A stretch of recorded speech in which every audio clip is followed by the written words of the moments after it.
Freight rail yards never truly sleep. Even when the engines fall silent and the lights dim, the steel remembers. Across Illinois, massive rail yards stretch for miles, tangled webs of rusted tracks, idle boxcars, and forgotten sidings. By day, they are places of work and movement. By night, they become something else entirely. Metal groans without warning. Footsteps echo between empty cars. Voices drift across the tracks where no one stands. Some workers swear they see figures walking between railcars long after shifts have ended. Some hear train horns blowing from tracks that were shut down decades ago. Some refuse to work alone after dark, claiming the yards are crowded with unseen watchers. These rail yards were built through hardship. Workers were crushed, burned, and pulled beneath moving cars. Accidents were common. Names were forgotten.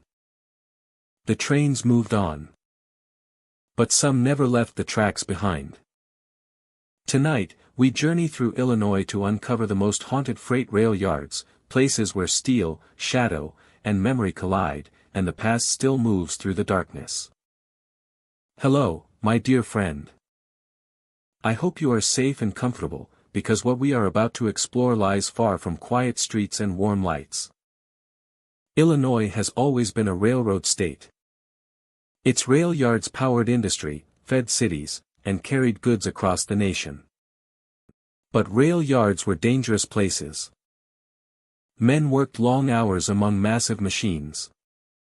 One mistake could cost a life. Some died instantly beneath rolling cars. Some were trapped between couplings. Some vanished into the noise and were never spoken of again. Over time, these rail yards changed. Some expanded. Some were abandoned. Some became silent skeletons of steel and gravel.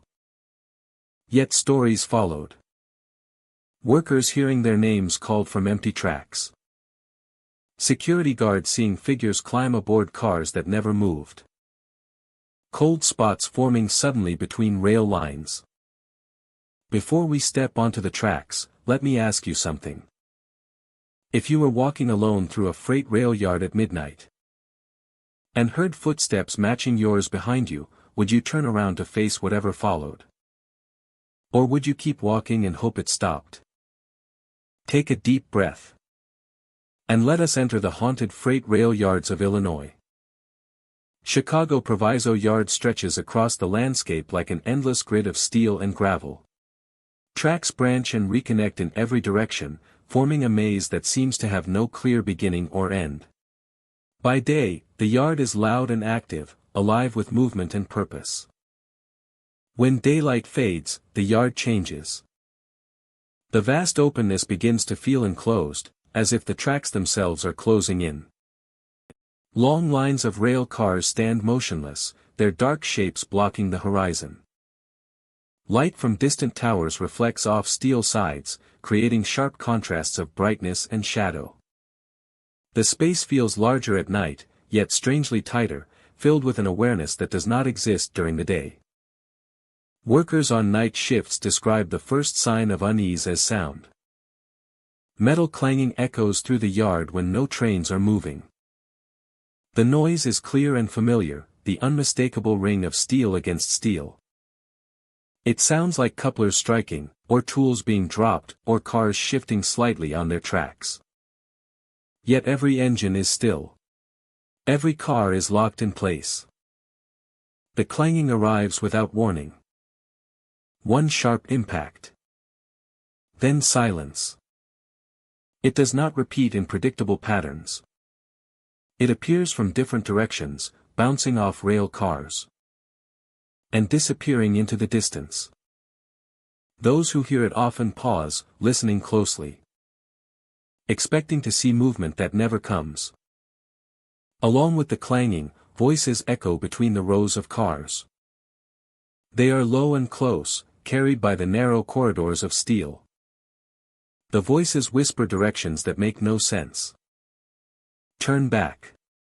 Hold there. Go left when there is no left to go. The words are soft, almost lost beneath the ambient hum of the yard, but they are unmistakably human. The whispers feel personal, as though spoken directly to whoever hears them. Workers report stopping mid-task, unsure whether a coworker called out. When they respond, no answer comes back. The voices fade into the open space, leaving only confusion and a lingering sense of unease. What unsettles people most is how familiar the voices sound. They do not feel foreign or distorted. They sound like ordinary instructions, the kind given every day in a working yard. Yet they lead nowhere. Following them would only send someone deeper into the maze of tracks. Some workers report seeing a man walking along the rails late at night. He carries a lantern that casts a small, steady circle of light around his feet. The glow moves slowly between cars, deliberate and unhurried. From a distance, he looks like any other rail worker making rounds. When approached, the figure never reacts. He continues walking until the lantern light dims, then disappears entirely. There is no sound of footsteps fading away. No shadow retreating into darkness. One moment the man is there.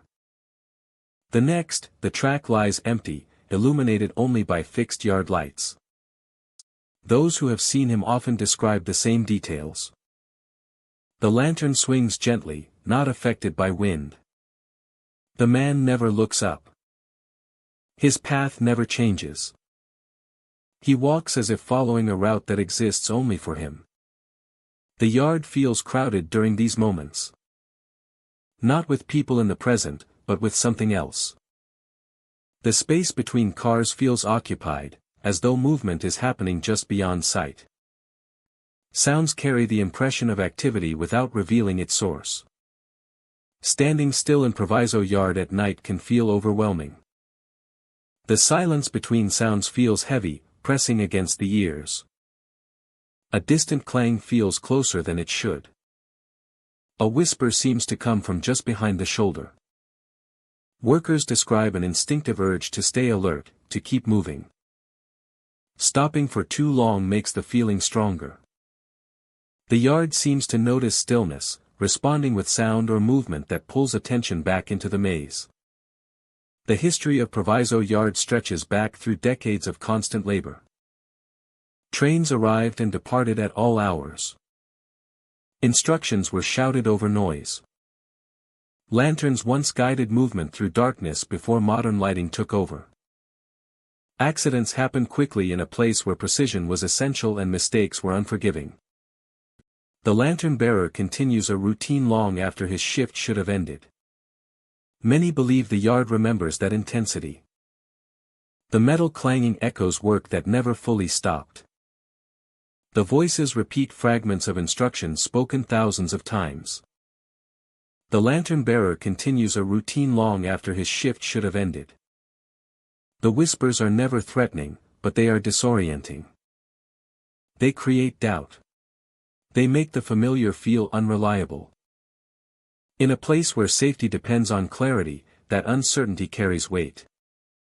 Those who leave the yard after a night shift often report lingering effects. Sounds seem closer than they are. Silence feels incomplete.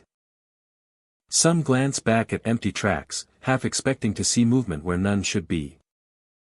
As dawn approaches, the yard slowly returns to its daytime self. The clanging fades. The whispers disappear. The lantern light is no longer seen. Morning brings noise, motion, and purpose, filling the space with activity once again. In daylight, Proviso Yard looks ordinary. Tracks stretch out in clear lines. Rail cars stand where they should. There is no sign of voices or figures moving between them.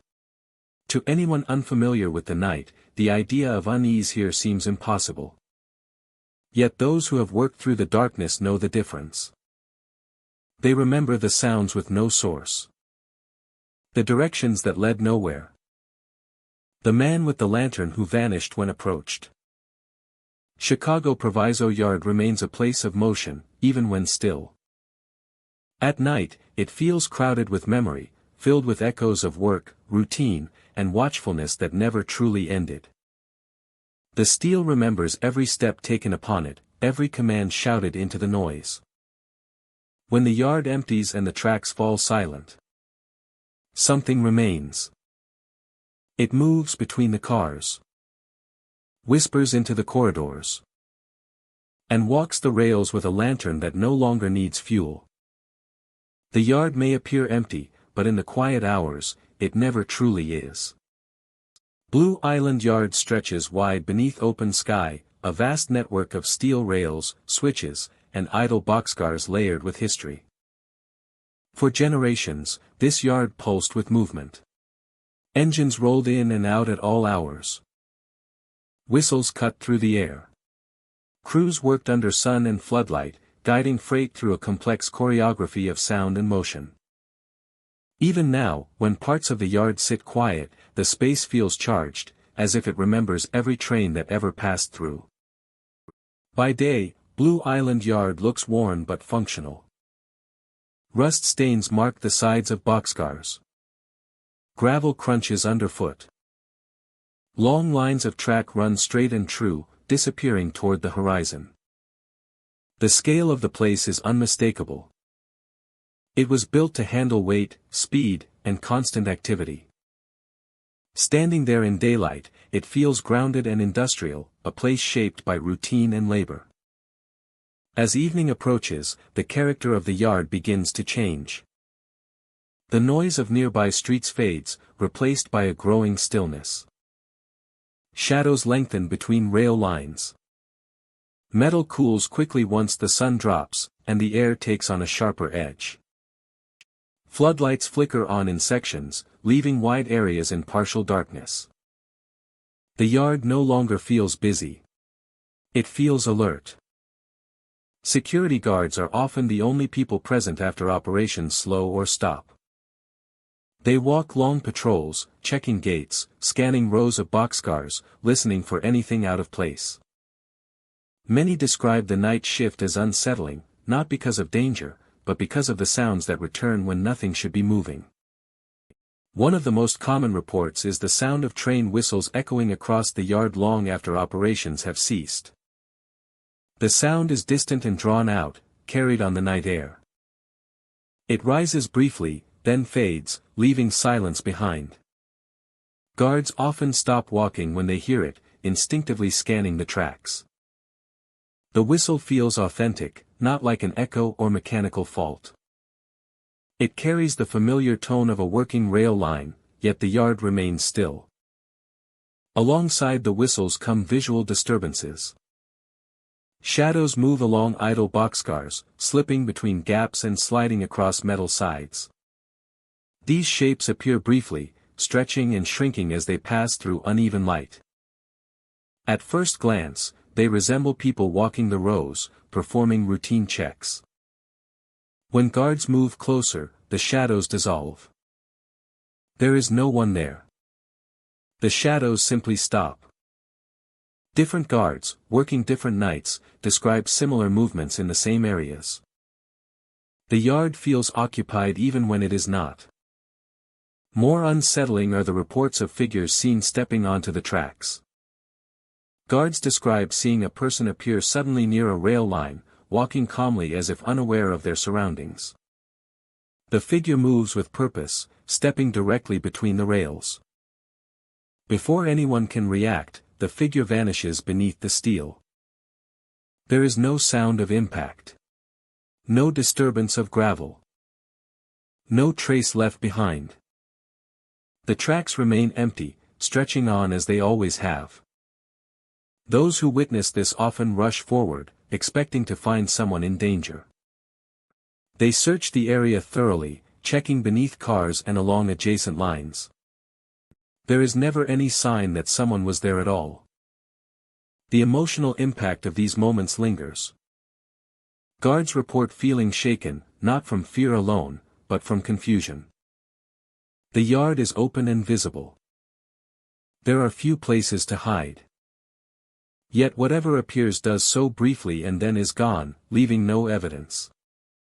The history of Blue Island Yard adds weight to these experiences. For decades, it operated at full capacity, handling constant traffic day and night. Countless workers passed through, many spending long hours in all weather conditions. The yard witnessed fatigue, urgency, routine, and the relentless movement of industry. It is easy to imagine how such a place could absorb memory. The sounds of whistles and engines were once constant. Shadows of moving crews were part of daily life. Figures stepping onto tracks was a normal sight during operations. Now, those elements return without context, replayed in fragments. At night, the yard feels suspended between past and present. The rails reflect faint light. Boxcars stand like silent witnesses. The ground seems to hold vibration even when nothing moves. Each sound feels amplified by the surrounding emptiness. Some guards describe a sense of being watched while patrolling certain sections. Not threatened, but observed. The feeling often coincides with the appearance of shadows or the distant whistle. It fades when they leave the area, returning if they circle back. Despite these reports, the yard remains operational in parts. Day shifts come and go without incident. Crews work as they always have. Strange occurrences belong almost entirely to the quiet hours. Routine gives way to memory. By early morning, the atmosphere shifts again. The first signs of activity return. Vehicles arrive, radios crackle. The yard feels solid and real once more. The whistles, shadows, and figures are gone. Those who experienced them question what they saw in the clarity of daylight. The absence of evidence makes explanation difficult. Yet the impressions remain vivid, reinforced by shared stories from others who work the same hours. Blue Island Yard continues to function as a rail hub shaped by history and steel. It does not advertise its mysteries. It does not interrupt the present with spectacle. Instead, it allows fragments of the past to surface quietly, especially when the tracks fall silent. For the guards who walk its lanes at night, the yard is never entirely empty. The echo of whistles, the movement of shadows, and the fleeting figures stepping onto tracks create an atmosphere that resists forgetting. The steel rails stretch on, unmoved and enduring. And the boxcars wait in long rows.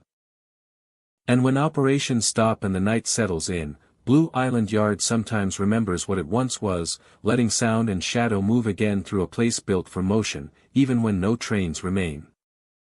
Joliet Intermodal Yard stretches wide beneath open sky, a landscape of steel rails, stacked containers, and steady motion. By day, it operates with precision and noise, cranes lifting freight, engines idling, radios crackling with instructions. Everything here is modern, efficient, and built for constant movement. The yard feels alive in a practical way, shaped by schedules and measured distances. Lights cast long reflections across metal surfaces, and shadows gather between rows of railcars. The air cools, carrying the scent of oil and steel. Engines hum in the distance, and the yard settles into a quieter rhythm that feels more exposed. It is during these hours that workers begin to notice things they cannot explain. From the far end of the yard, shouting is sometimes heard. The sound cuts through the low hum of machinery, sharp and urgent, as if someone is calling out across the tracks. The voices carry emotion rather than clarity, rising briefly before echoing between containers and cars. The shouting never comes close. As soon as footsteps move toward the far end of the yard, the shouting vanishes without fading. There is no echo, no gradual silence. One moment the voices are there, the next they are gone, leaving only the ambient noise of the yard.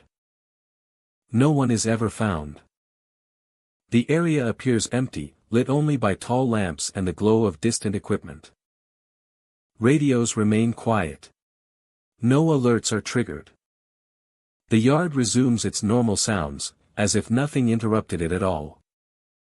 These experiences repeat with unsettling consistency. Different shifts. Different nights. Same distant shouting. Same sudden silence when approached. Workers begin to recognize the pattern, sharing stories quietly between tasks, careful not to exaggerate what they cannot explain. Cold air is another constant presence. Even on warm nights, when heat lingers elsewhere, a noticeable chill flows between the railcars. The air moves in narrow channels, slipping through gaps in the steel and brushing against exposed skin. It feels deliberate, guided by the layout of the yard rather than by weather. The cold does not linger in open spaces.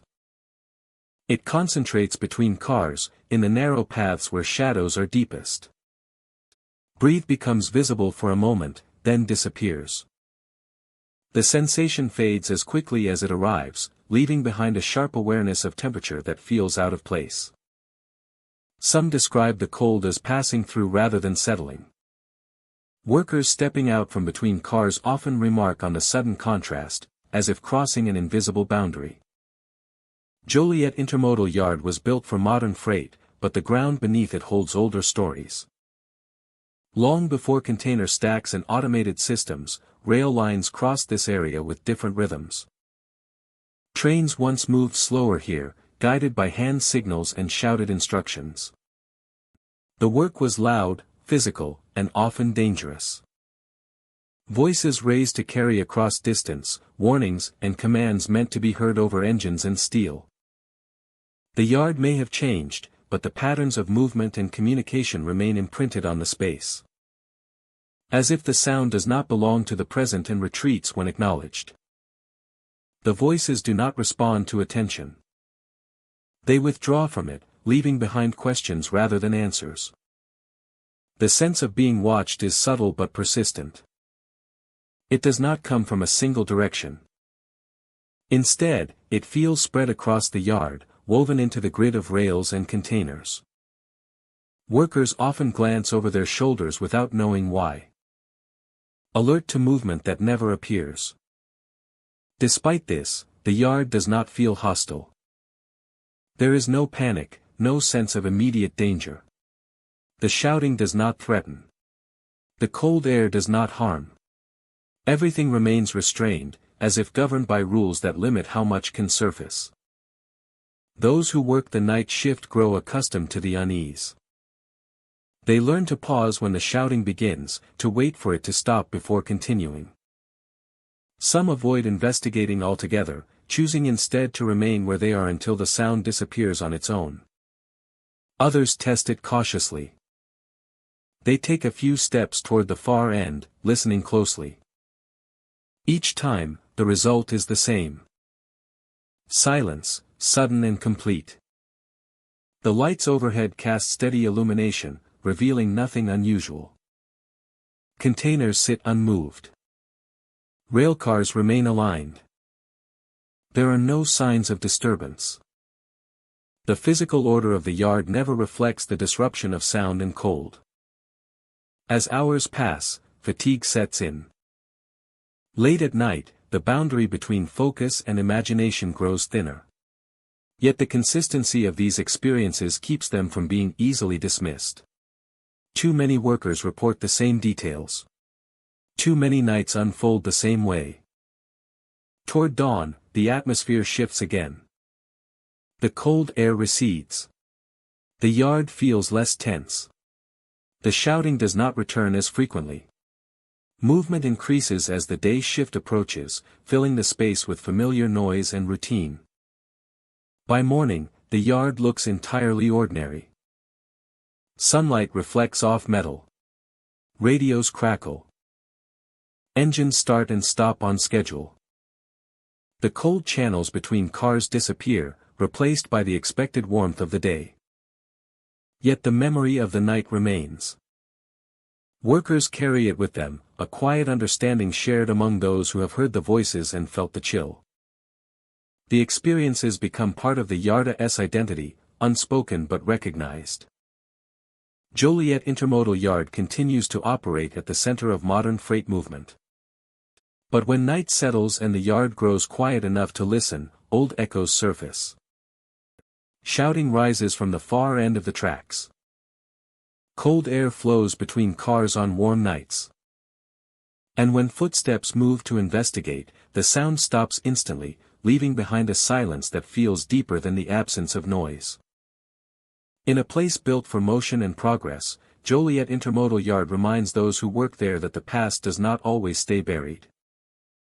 Sometimes, it waits until the world slows down enough to be heard. Cicero Rail Yard stretches across a wide expanse of steel and gravel, a place built for movement and noise, yet strangely uneasy once the sun begins to sink. By day, the yard feels industrial and practical. Trains idle, workers move with purpose, and metal reflects the bright sky. Everything appears functional, controlled, and predictable. After sunset, that order begins to loosen. As light fades, long shadows stretch between rail lines. The air cools quickly, carrying the scent of oil, rust, and damp ground. Sounds change here at night, leaving behind the distant hum of the city, and the faint echo of footsteps that may or may not belong to anyone nearby. Those who walk through the yard after dark often describe an immediate sense of restlessness. The space feels alert, as if it has not fully shut down for the night. The tracks seem to extend endlessly, guiding the eye forward while offering no sense of comfort or direction. It is during these hours that people begin to notice footsteps pacing alongside them. The sound starts subtly, matching their own rhythm. Step for step, the noise stays just out of view, close enough to hear clearly but never close enough to see. Turning the head brings no answer. The parallel tracks remain empty, stretching into darkness. Stopping does not always make the sound stop. Sometimes the footsteps continue for a moment longer, then fade. Other times, they pause at the same instant, creating the unsettling impression of something listening, waiting. Walking faster does not break the pattern. The footsteps adjust, maintaining the same distance. They do not approach. They do not fall behind. They simply remain there, a steady presence that feels intentional rather than accidental. Metal doors slamming without wind add to the unease. Across the yard, large doors attached to storage buildings and rail cars sometimes close suddenly with a sharp, echoing bang. The sound cuts through the night, reverberating across steel surfaces. When checked, the doors are found secured, unmoved by air or vibration. There is no gust of wind to explain the motion.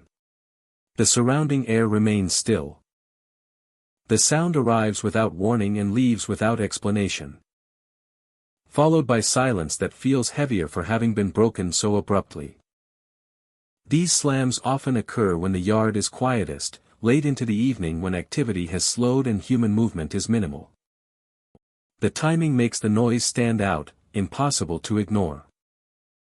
The rails themselves play a role in the experience.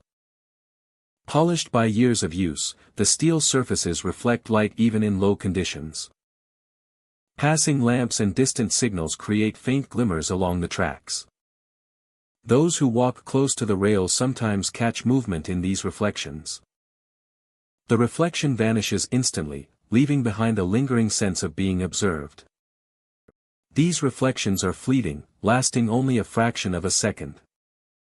They do not repeat on command. They do not appear the same way twice. Yet those who see them describe a distinct feeling. That the faces are not random shapes, but impressions. As though something is momentarily surfacing before slipping away. Yet those who see them describe a distinct feeling that the faces are not random shapes, but impressions, as though something is momentarily surfacing before slipping away. Standing still near the tracks can heighten the sensation. The yard feels crowded despite its emptiness. The space between rail lines seems occupied, filled with unseen movement. The quiet becomes tense, charged with anticipation. Workers familiar with Cicero rail yard speak cautiously about the nights. Many acknowledge strange sounds but avoid assigning meaning to them. Some mention feeling followed while crossing long stretches alone. Others recall hearing their names called faintly, only to find no one nearby. The rail yard has a long history of constant activity. For decades, it functioned day and night, filled with engines, voices, and motion. The repetition of work, the rhythm of arrivals and departures, the pressure of schedules all left their mark. When the yard quiets, it feels as though that energy has nowhere to go. The footsteps pacing alongside may be echoes of that movement, patterns replayed without bodies. The slamming doors may reflect routine actions repeated so often they became ingrained in the space itself. The faces in the rails may be nothing more than memory pressed into reflective steel. Skeptics offer practical explanations. Sound travels unpredictably through metal corridors. Temperature changes cause doors to shift. Reflections can distort shapes into familiar forms. The mind, alert in low light, fills gaps with expectation. These explanations are logical, yet they do not fully explain the emotional response many experience. The feeling of being accompanied. The sense of attention. The impression that the yard is not empty, even when it clearly is. What makes Cicero rail yard stand out is consistency. People unfamiliar with its reputation describe the same events. Footsteps that match their pace. Doors that slam in still air. Faces that appear only in reflection. The details repeat with unsettling precision. Remaining in the yard for extended periods can be exhausting. The constant awareness, the inability to fully relax, wears down even seasoned workers. The space demands alertness, as though something might happen at any moment, even when nothing does. Leaving the yard brings immediate relief. Sounds return to normal. The sense of being followed fades. Reflections lose their shape and become ordinary glimmers of light. Looking back from a distance, Cicero rail yard appears calm, silent, and industrial. There is no visible sign of movement. No hint of the experiences reported after dark. Yet those who have walked its tracks at night carry the memory with them. The footsteps that stayed just out of sight. The doors that slammed without cause. The faces that appeared only long enough to be noticed. Cicero rail yard does not announce its presence. It does not rely on dramatic moments or visible signs. Instead, it unsettles through repetition and sensation. Through the feeling that motion continues even when nothing is moving. After sunset, the yard feels restless, caught between what it once was and what it has become. Steel cools, shadows deepen, and echoes linger where sound should fade. In that space, the past does not fully rest, and those who pass through become part of its quiet, unsettling rhythm. Elkhart Yard lies stretched across a wide expanse of steel and gravel, where rail lines converge and disappear into the distance. By day, it functions as expected, busy but controlled, filled with the measured movement of equipment and routine tasks. Trains arrive and depart, switches click into place, and the yard carries the familiar rhythm of work shaped by decades of use. Nothing about it appears unusual while the sun is overhead. Yet even in daylight, there is a sense of weight here. The older lines that run through Elkhart Yard seem darker, more worn, as if they have absorbed more than their share of time. The air feels still between the rails, and sound behaves differently, sometimes carrying farther than expected, sometimes fading too quickly. Workers often describe the yard as quiet in a way that feels intentional rather than empty. As evening approaches, the atmosphere changes. Activity slows, lights flicker on one by one. And long shadows stretch across the tracks. The older sections of the yard grow noticeably darker than the rest. Their outlines blurring as night settles in. The silence deepens, pressing in around the machinery and idle railcars. Late at night, Elkhart Yard feels isolated from the world beyond its boundaries. The surrounding area fades into darkness, leaving only the glow of scattered lights. And the faint outline of steel lines stretching into blackness. It is during these hours that workers begin to notice things they cannot explain. A low humming sound often rises from somewhere within the yard. It is not mechanical, nor does it match the rhythm of engines or electrical systems. The sound is steady and deep, vibrating faintly through the ground. It seems to come from beneath the tracks themselves, as though the rails are carrying something unseen. The humming does not grow louder or softer.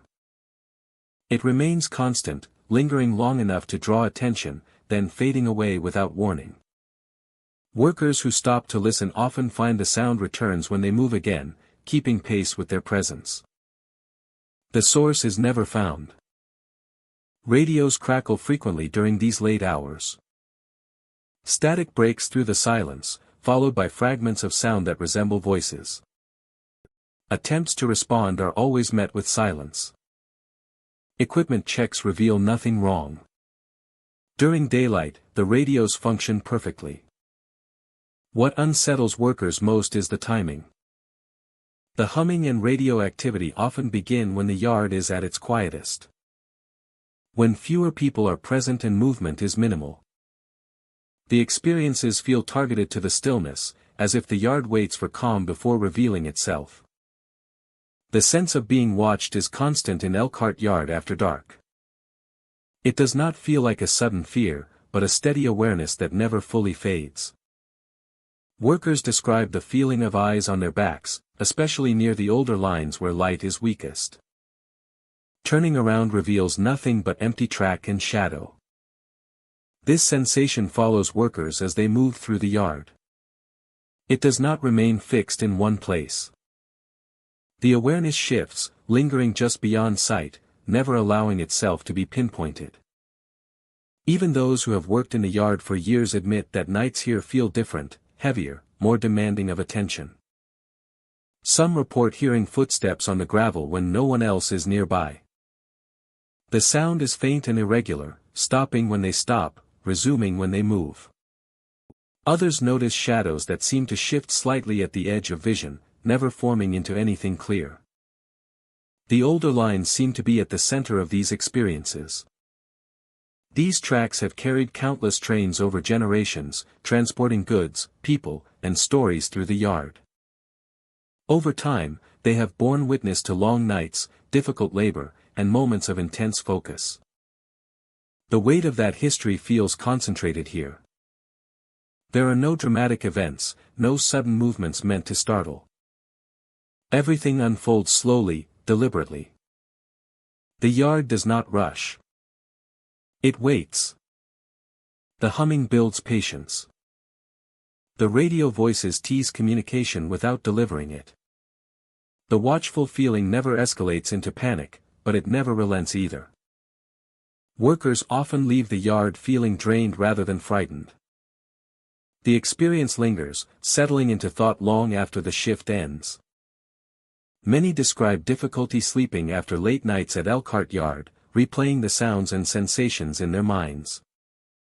Stories shared among workers reveal striking similarities. Different people, different nights, same experiences. The low hum. The unanswered voices. The feeling of observation. These accounts are rarely exaggerated. They are told plainly, almost reluctantly, as facts rather than tales. Supervisors find nothing unusual during inspections. Equipment checks pass without issue. The yard operates safely and efficiently. There is no official acknowledgement of anything out of the ordinary. Yet the stories persist, carried quietly from one shift to the next. What makes Elkhart Yard especially unsettling is its restraint. It does not seek attention. It does not announce itself with obvious signs. The experiences feel embedded in the place, woven into its routine rather than interrupting it. Work continues. The yard functions. Something else simply exists alongside it. By morning, the yard feels lighter. Sunlight fills the space between the rails, and the oppressive stillness lifts. The humming does not return. The sense of being watched fades into the background, replaced by the familiar rhythm of daytime work. Yet those who have worked late shifts know the difference. The memory of the yard at night feels distinct, separate from ordinary experience. Elkhart Yard remains where it has always been. Rooted among older lines that stretch far beyond sight. It carries its history quietly, allowing only fragments to surface when conditions are right. The yard does not explain itself. Nor does it demand belief. When night falls and activity slows, the silence deepens once more. The low humming may rise again. And through it all, the sense of being watched remains constant. As if the yard itself is aware of every presence moving across its steel and gravel. Listening patiently as the night unfolds. East St. Louis Rail Yard stretches across a wide expanse of ground where steel and gravel dominate the landscape. Tracks intersect and separate endlessly, forming a complex network that feels difficult to navigate even in daylight. During the day, the yard is busy and loud, filled with movement, engines, and the constant rhythm of work. But when night arrives, the yard changes into something far more unsettling. As darkness settles, the scale of the rail yard becomes harder to grasp. Signal lights glow red, yellow, and green, casting sharp reflections across metal surfaces. Long lines of railcars stand motionless, their shapes blending into the shadows. The air feels heavier, as if sound itself struggles to travel through the open space. What was once familiar begins to feel unfamiliar and tense. Workers assigned to night shifts often speak of the first warning sign. Voices. Low and quiet, whispering from beneath the railcars. The sound is close, almost intimate, as if someone is crouched nearby. The whispers do not shout or call for attention. They murmur softly, just loud enough to be heard over the faint hum of the yard. Those who hear the voices often stop in their tracks, listening closely. The whispers seem to come from directly underneath the cars, where no one should be. When workers bend down or shine a light into the darkness, there is nothing there. No movement. No sign of anyone hiding. Yet the whispers linger for a moment longer, then fade into silence. The words spoken are never clear. They do not form full sentences or recognizable commands. Instead, they sound like fragments of conversation, half-finished thoughts carried on the air. Some workers describe hearing their names spoken softly, causing an immediate chill that runs through their bodies. Others hear sounds that resemble breathing or murmured instructions that make no sense. Some try to flee, but the sounds follow them, growing louder and more menacing. The words grow louder, more urgent, and the workers' fear turns to panic. And then, everything goes black. Adding to the unease are the figures that appear briefly in the glow of signal lights. These shapes are not solid or detailed. They appear suddenly at the edge of vision, illuminated for a second by the shifting lights, then vanish before they can be fully seen. The figures often seem human in outline, standing between cars or walking along the tracks. When workers turn to face them directly, the space is empty. The lights continue to glow steadily, and the yard appears unchanged. The fleeting nature of these sightings makes them difficult to dismiss. The figures never appear in full darkness, only when light briefly reveals them, as if they exist just beyond visibility. Some workers report seeing the same figure multiple times during a single shift. A silhouette standing still. A shape moving slowly between railcars. A presence that disappears the moment attention is focused on it. These sightings are never accompanied by sound, making them even more unsettling. The feeling of being watched is constant at night in the East St. Louis rail yard. Even when no voices are heard and no figures are seen, the sense of presence remains. Workers describe the space as crowded, despite being physically empty.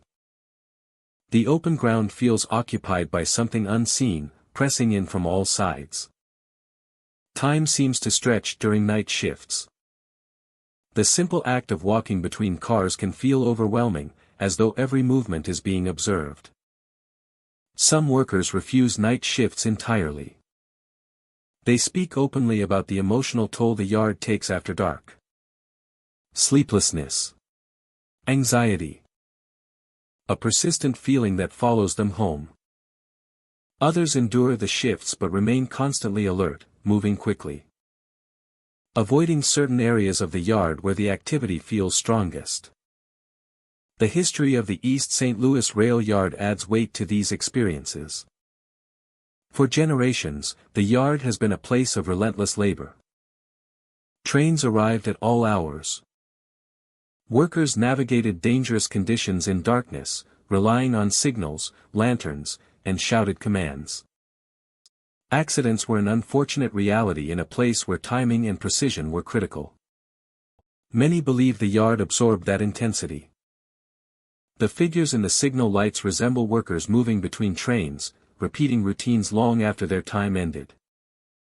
The yard does not feel hostile, but it does feel restless.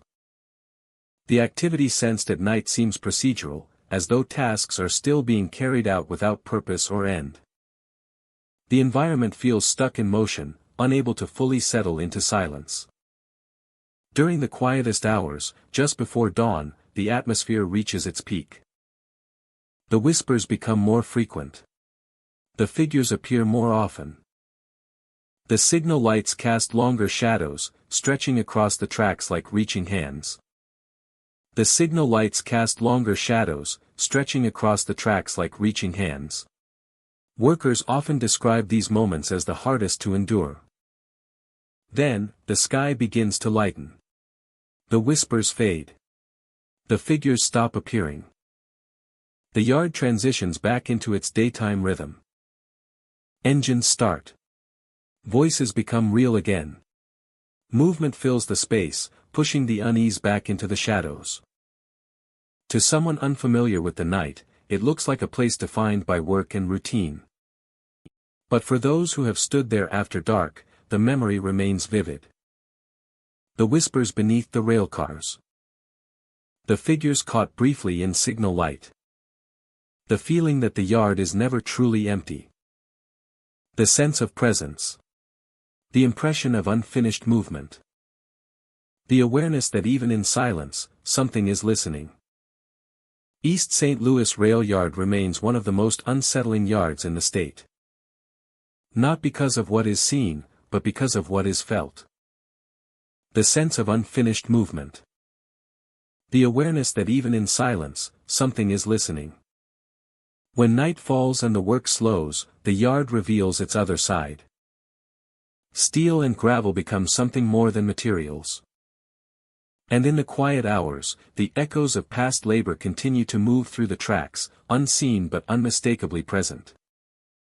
Decatur Freight Yard spreads across a wide stretch of ground where steel rails intersect and diverge in careful patterns. By day, it appears like any other working yard, marked by gravel paths, signal lights, and long lines of track disappearing into the distance. Trains roll through on schedule, crews move with practiced precision, and the hum of industry fills the air. Yet beneath this ordinary rhythm lies a deeper history, one shaped by decades of accidents, close calls, and moments that never fully faded. The yard has been operating for generations. Over time, it has witnessed the full range of rail work. Long shifts, heavy machinery, and constant movement under pressure. Incidents occurred here, some minor, others more serious.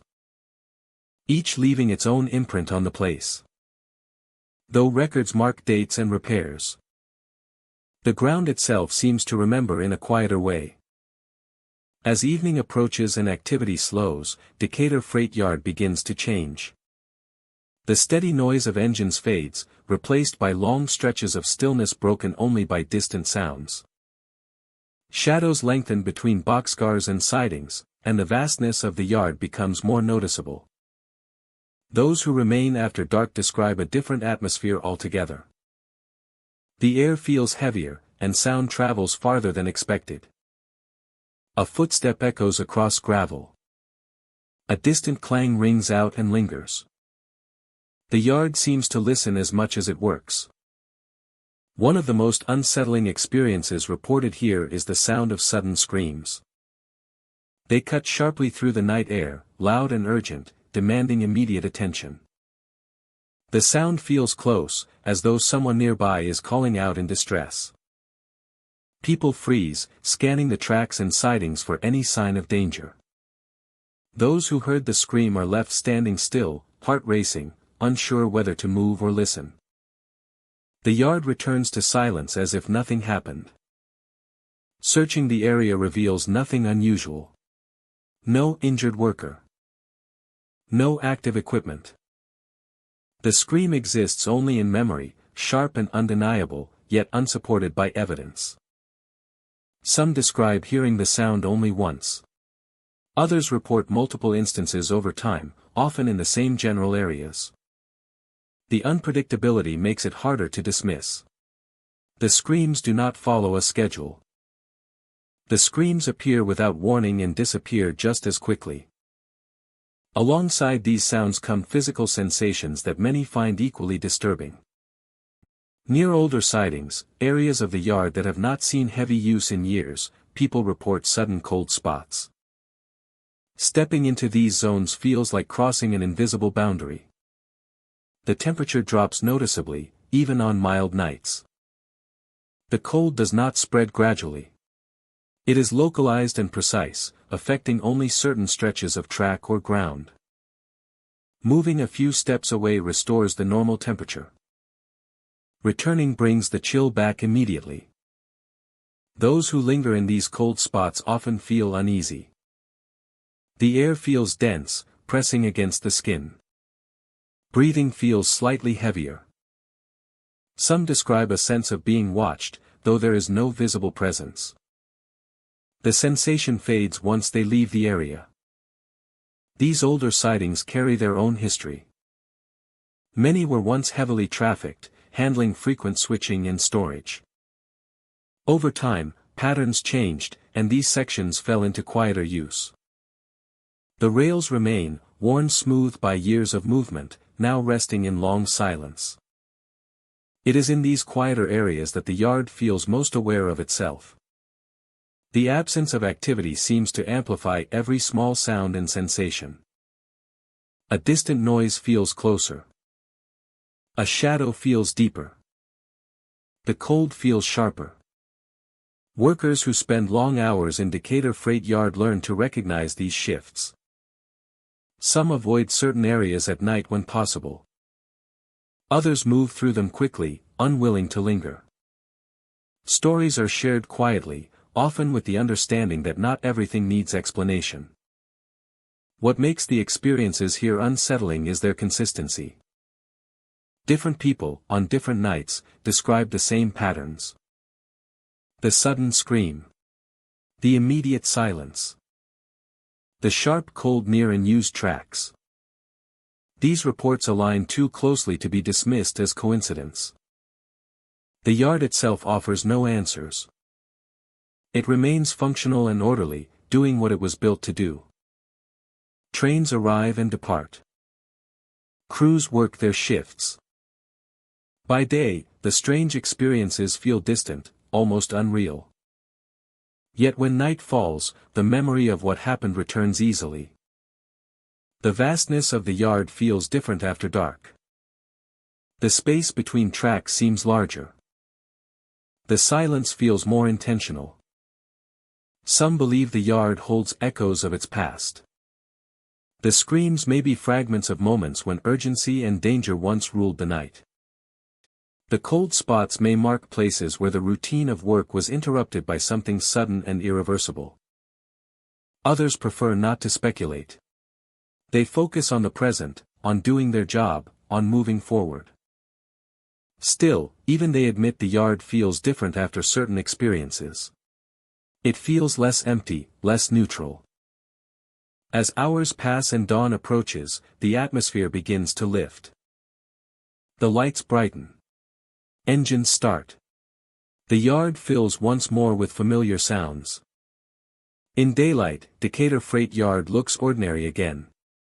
Gravel paths, steel rails, and long rows of cars under open sky. But for those who heard the scream cut through the air, or felt the sudden cold near an old siding, the experience does not fade easily. It becomes part of how the yard is remembered. Decatur Freight Yard continues to operate, shaped by steel and schedule. Yet beneath its routine lies a deeper layer, one shaped by history and memory. When the yard grows quiet and the night settles in, it sometimes reveals that it remembers what happened here. The rails stretch on, the sidings wait in silence, and the air grows still. And in that stillness, the past does not announce itself loudly. It appears briefly, sharply, then vanishes, leaving behind only the certainty that something was heard, something was felt. And the yard is never entirely empty. Rock Island Yard spreads out under wide sky, a maze of rails and gravel that once pulsed with constant motion. By day, the space looks ordinary enough. Steel tracks run in parallel lines, disappearing into distance. Idle cars sit in long rows, their surfaces dulled by weather and time. The ground crunches underfoot, and the wind carries the familiar scent of metal and dust. Everything appears calm, even practical, a working yard simply between moments of activity. But when evening settles in, the atmosphere begins to change. Light fades slowly across the open space, and shadows stretch along the rails. The yard grows still in a way that feels deliberate rather than restful. Sounds that should be present seem muted, while small noises carry farther than expected. Workers often pause during these hours, aware that the silence feels heavier than normal. As night deepens, the first unsettling reports begin. Figures are seen climbing onto railcars that never move. The shapes appear briefly, outlined by distant lights or reflected glow from nearby equipment. They move with purpose, stepping up onto ladders or platforms as if beginning a familiar task. Then they vanish. The cars remain unchanged. No movement follows. When watched directly, the figures dissolve into darkness, leaving behind only empty steel and shadow. Those who witness this often blink, convinced their eyes adjusted incorrectly, until the same sight appears again somewhere else in the yard. The figures never interact with each other. They appear alone, always focused on the cars, always in motion just long enough to be noticed. Footsteps echo across the gravel soon after. The sound is clear and distinct, boots moving steadily across stone. The steps travel in measured patterns, sometimes approaching, sometimes circling, sometimes passing directly behind those who listen. Yet no one is ever found. Lights reveal empty paths. Radios remain silent. The gravel shows no fresh tracks once inspected. The footsteps fade as suddenly as they begin, leaving behind a stillness that feels deeper than before. The night feels heavy here. It settles into the yard like a physical presence, pressing gently but persistently. Breathing feels more deliberate. Movement slows without conscious effort. Even seasoned workers describe a sense of caution they cannot explain, as if the space demands attention. Rock Island Yard once handled constant traffic. Cars were loaded and unloaded without pause. Crews climbed ladders and crossed tracks with practiced ease. Shouted instructions and radio calls filled the air. The yard thrived on repetition, on predictable motion carried out day after day. The structures remained. The tracks stayed aligned. The routines ended, but their patterns lingered. Some believe the figures seen at night are impressions left behind, movements replayed without awareness of time passing. The cars they climb never move. They sit exactly where they are left, silent and still. Yet the figures treat them as active, stepping onto them with familiarity, as if expecting response. The footsteps feel similar. They follow paths once worn smooth by constant use. Gravel shifted by countless boots over decades may still carry that memory. In the quiet hours, when the yard no longer drowns sound with machinery, those impressions seem to surface. Workers who spend time here at night often feel watched. Not from a single point, but from the yard as a whole. The sense is diffuse, spread across rails and cars and open ground. The attention does not threaten, but it does not withdraw either. It simply remains. Despite the strange activity, there is no sense of chaos. The figures do not rush. The footsteps do not run. Everything unfolds at a steady pace, as if governed by rules no longer visible. The yard feels disciplined, controlled, even in its quiet. Some workers choose to avoid certain sections after dark. They alter routes slightly, preferring open areas to narrow corridors between cars. Others remain where they are, focusing on tasks and letting the sounds pass without reaction. Stories are shared carefully. A figure seen on a ladder that vanished when lights shifted. Footsteps that circled a parked engine before fading. A moment when the yard felt full despite being nearly empty. The heaviness of the night does not lift easily. It lingers until activity resumes or dawn approaches. When engines start and radios crackle again, the atmosphere loosens its hold. The figures are no longer seen. The footsteps do not return. The yard feels functional once more. Morning light changes everything. Shadows retreat. Gravel looks ordinary again. The cars sit in place, unmoved and silent. In daylight, it is difficult to imagine the presence felt just hours earlier. The yard appears as it should, a working space waiting for use.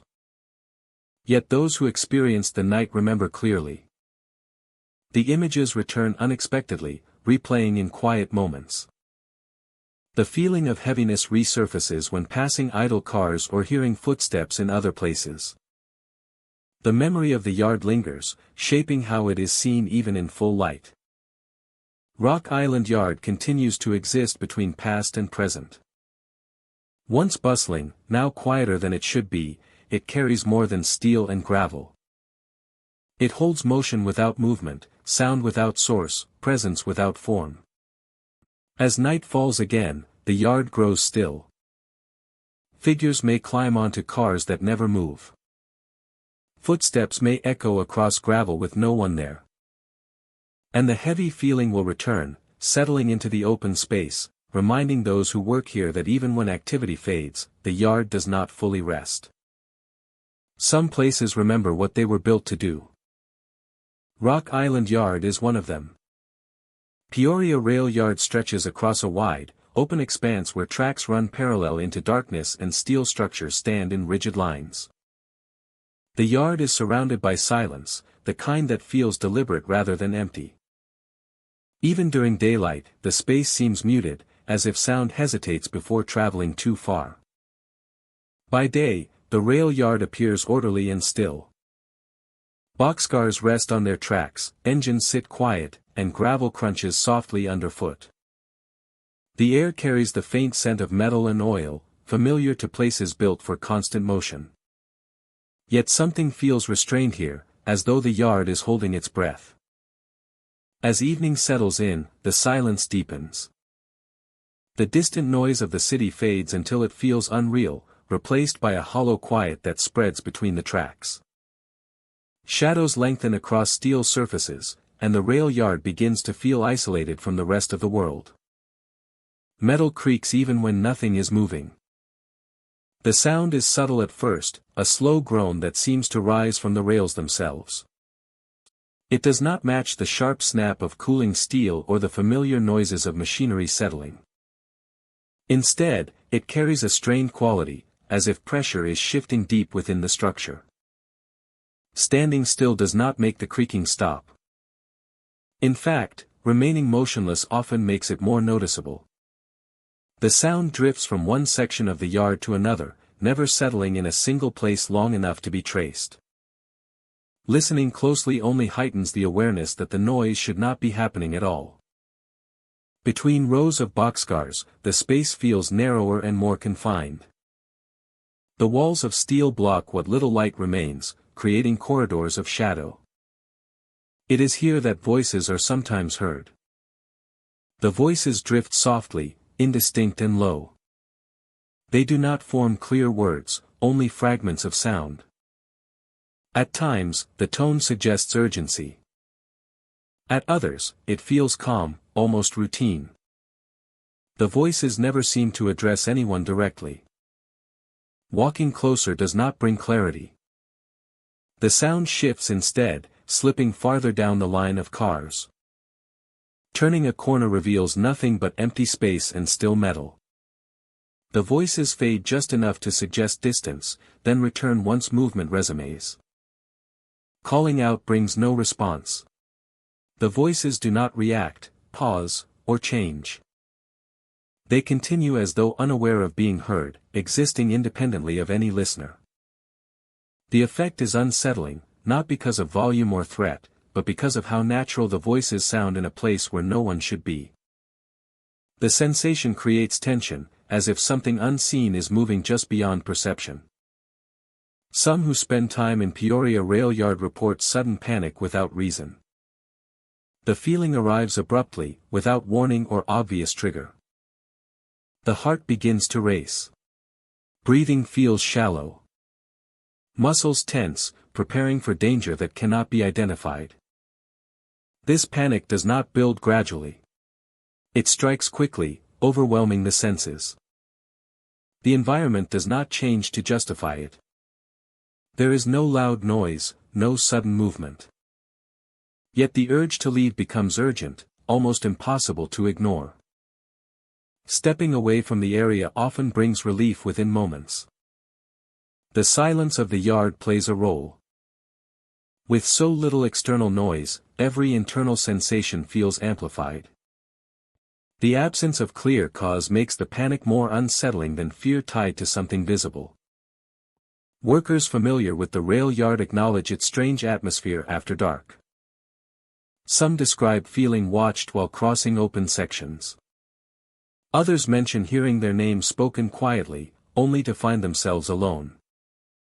These stories are shared cautiously, often brushed aside with nervous humor. The history of the yard adds weight to the experience. For years, it was a place of constant activity, filled with engines, shouted instructions, and movement at all hours. That energy did not vanish when operations slowed. It seems to have settled into the metal and gravel, lingering as tension rather than sound. The creaking metal may be the yard adjusting to stillness it was never designed for. The voices could be echoes of routines repeated so often they left impressions behind. The sudden panic may be the body responding to a space that feels alert even when nothing is happening. Skeptics offer practical explanations. Temperature changes cause metal to shift. Sound carries strangely through long corridors of steel. Fatigue and low light can affect perception. These explanations are logical, yet they do not fully account for how consistently the experiences are described. Visitors with no prior knowledge of Peoria rail yard report the same sensations. The unnatural creaking. The voices between boxcars. The sudden, unexplained panic. These similarities suggest the environment itself plays an active role in shaping the experience. Remaining in the yard for extended periods can feel exhausting. The constant awareness, the feeling that something might happen, wears down attention. Even those who consider themselves calm and rational find it difficult to relax here. Leaving the rail yard brings a noticeable shift.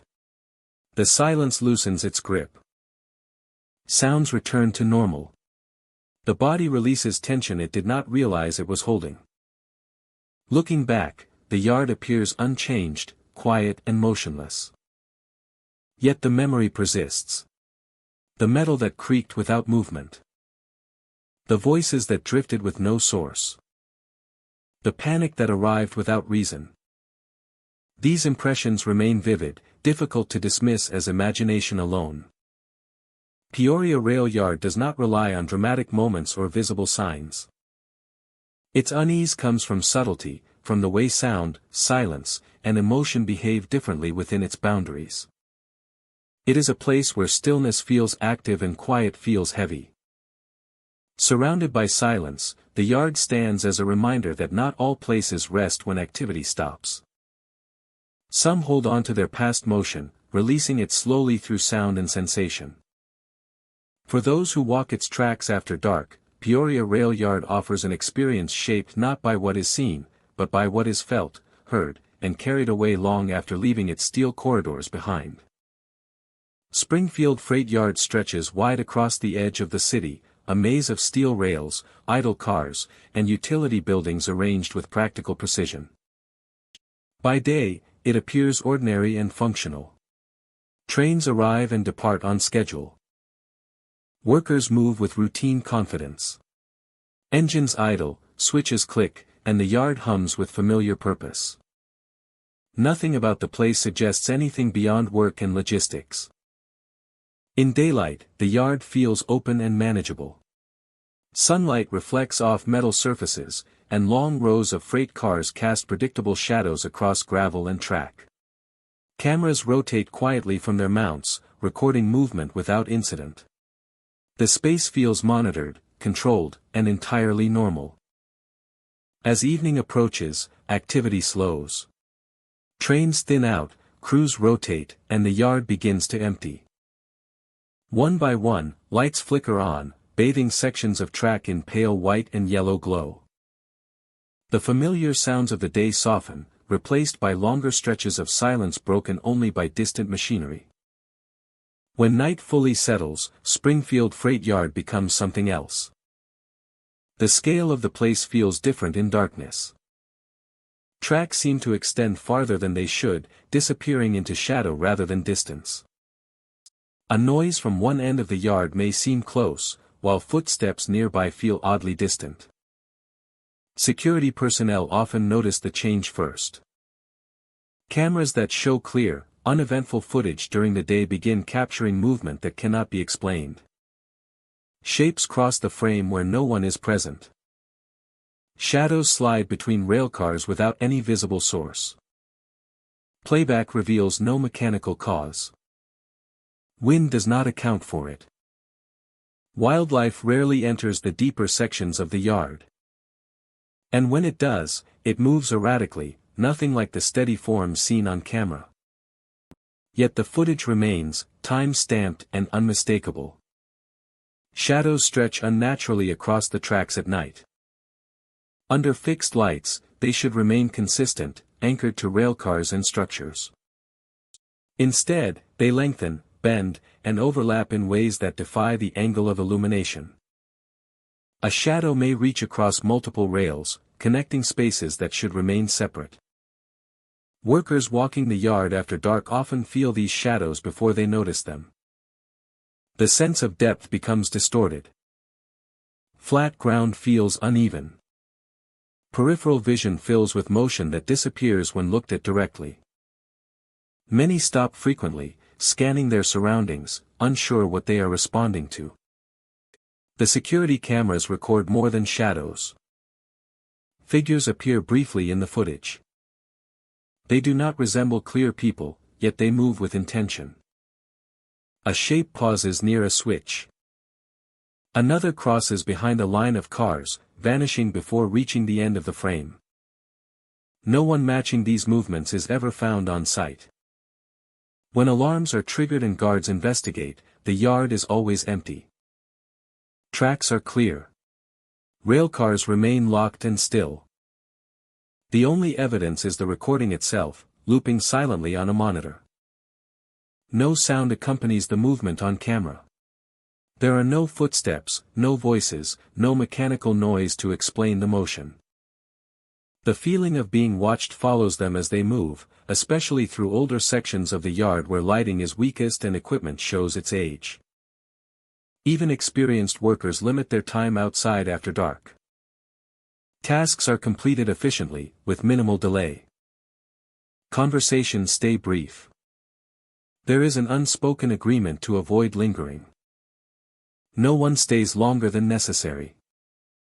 The yard holds decades of history. Trains have passed through carrying countless loads, each arrival and departure marking a moment in time. Long nights of operation, periods of intense activity, and stretches of silence have shaped the space. Over time, that history seems to have settled into the rails and gravel. Some believe the unexplained movement is the yard replaying fragments of itself. Shadows of motion where motion once dominated. The imprint of routine continuing after the people have left. The cameras, always watching, capture what human senses only partially register. What makes Springfield Freight Yard especially unsettling is the consistency. The footage does not show chaos or sudden bursts of activity. Everything unfolds calmly, deliberately. The movement appears purposeful, not random. It is as if the yard is continuing its work in a way that cannot be seen directly. The longer one watches the monitors at night, the stronger the sensation becomes. Shapes appear just often enough to hold attention, never long enough to offer clarity. Darkness thins, and the yard slowly returns to its daytime identity. Shadows shorten. Cameras show only expected movement. The sense of pressure eases, replaced by the familiar rhythm of arriving crews and morning operations. Reviewing the night footage in daylight feels strange. What seemed unsettling hours earlier now looks almost subtle. A shadow here. A shape there. Without the weight of darkness, it becomes tempting to dismiss the experience as misinterpretation or fatigue. Yet those who have worked the night shifts know better. The feeling of the yard after dark is unmistakable. The unease does not come from fear alone, but from recognition. The sense that the place is active in ways not meant to be noticed. Springfield Freight Yard stands unchanged as days pass. Trains continue to arrive. Cargo continues to move. Cameras continue to watch. By day, it remains ordinary, unremarkable, efficient. By night, it becomes unsettling. Security monitors glow in quiet rooms. Shadows stretch across empty tracks. And those tasked with watching over the yard finish their duties quickly, choosing not to linger in a place that feels awake long after everyone else has gone. When the final lights dim and the yard is left alone, it seems to settle into its own rhythm, one that does not require witnesses.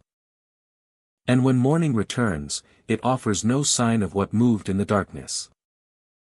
Leaving only recordings, memories, and the shared understanding that some places are never as empty as they appear. Bloomington Yard stretches across open ground where rails once guided constant movement. The tracks here sit near older routes long abandoned, paths that carried trains through decades of change before being left behind by time and progress. By day, the yard feels quiet and spacious, its lines of steel resting under open sky. Grass grows along unused edges, and the place appears calm, almost reflective. Yet even in daylight, there is a subtle tension in the air. As evening approaches, that feeling becomes harder to ignore. Shadows lengthen across the gravel, and the wind moves through the rails with a low, hollow sound. The surrounding land grows quiet, and the absence of active trains becomes noticeable. Still, the yard does not feel empty. It feels prepared, as if something is about to arrive. Night transforms Bloomington Yard completely. The open space feels larger and more confined at the same time. Distant lights glow faintly, reflecting off steel and disappearing into darkness. The ground seems to absorb sound, making every footstep feel exposed. It is during these hours that workers report the most unsettling experiences. One of the first signs is sound. A low rumble fills the air, familiar to anyone who has spent time around trains. The unmistakable noise of engines idling. The sound carries the steady rhythm of machinery at rest. A deep vibration that settles into the body. Yet there are no engines present. No lights. No exhaust. No movement. The idling sound comes and goes without warning. It may last for seconds or linger longer, vibrating through the yard before fading away. Workers often stop what they are doing, listening closely, convinced a train must be approaching. But the tracks remain empty, stretching out into darkness without change. Along with the sound comes a physical sensation. The ground beneath the feet begins to vibrate slightly. Standing still, it feels as though something heavy is nearby, just out of sight. These vibrations are not strong enough to disturb objects or shift gravel. They exist on the edge of perception, noticeable only when attention is focused. When the sound stops, the vibration fades with it, leaving the ground perfectly still once more. The combination of sound and sensation creates a powerful impression. The anticipation builds, even though nothing arrives. Workers describe feeling braced, ready to move aside for a train that never comes. Some report hearing additional noises layered beneath the idling. Sounds associated with preparation rather than arrival. The feeling of anticipation never fades. Those who walk through Bloomington Yard at night often feel watched. Not in a threatening way, but with expectation. The space feels aware of movement, responding with subtle shifts in sound and sensation. Pausing too long in one place can make the anticipation feel heavier, pressing inward. The abandoned routes nearby seem to play a role in this atmosphere. These older paths once connected the yard to distant destinations, guiding trains through towns and landscapes that have since changed. Though the rails no longer carry traffic, their presence remains etched into the land. Many believe the yard remembers those routes. The idling engines echo moments when trains waited here, engines running, ready to depart. The vibrations reflect weight that once pressed into the ground repeatedly, leaving an imprint that never fully faded. Workers familiar with the yard speak of certain areas where the feeling is strongest. Near junction points where tracks once diverged. Along stretches where routes abruptly end. In these places, the idling sound seems closer, the vibration more noticeable. Some refuse to linger there after dark. Others move quickly through, focused on their tasks and avoiding unnecessary stops. Even experienced workers admit the yard feels different at night, charged with an energy that daylight does not reveal. The anticipation affects time perception. Minutes feel longer. Silence feels incomplete. The absence of movement becomes its own presence. The yard seems to hold its breath, waiting for a signal that never arrives. Just before dawn, the atmosphere reaches a quiet peak. The idling sound may return one last time, faint but unmistakable. The ground hums gently beneath the feet. Then, as the sky begins to lighten, it all fades. Morning brings clarity. Sunlight reveals empty tracks and still gravel. The vibrations are gone. The air feels ordinary again. The yard looks exactly as it should, quiet and inactive. To someone arriving fresh in daylight, Bloomington Yard appears unremarkable. A place between routes. A remnant of rail history resting peacefully. There is no sign of sound without source or ground that moves on its own. But those who have worked here at night know the difference. They remember the engines that idled without engines. The ground that vibrated without cause. The constant feeling that something was about to happen. Bloomington Yard exists in a state of readiness, shaped by decades of arrivals and departures that once defined it. Though the routes may be abandoned and the traffic gone, the yard has not let go of its purpose. It waits. And in the quiet hours, when the world slows and sound carries farther, that waiting becomes tangible. The yard hums with anticipation, holding on to the echo of motion long after the trains have stopped coming. Aurora Rail Yard stretches outward in a maze of steel, switches, and parallel lines that seem to multiply the longer one looks at them. From above, the layout appears orderly, but on the ground it feels vast and confusing, a place where direction can blur easily. Tracks curve away, rejoin, and split again, forming corridors of gravel and rail that look nearly identical in the dim light. By day, the yard is busy and loud, filled with engines, radios, and movement. By night, it becomes something entirely different. As evening settles, the constant motion slows.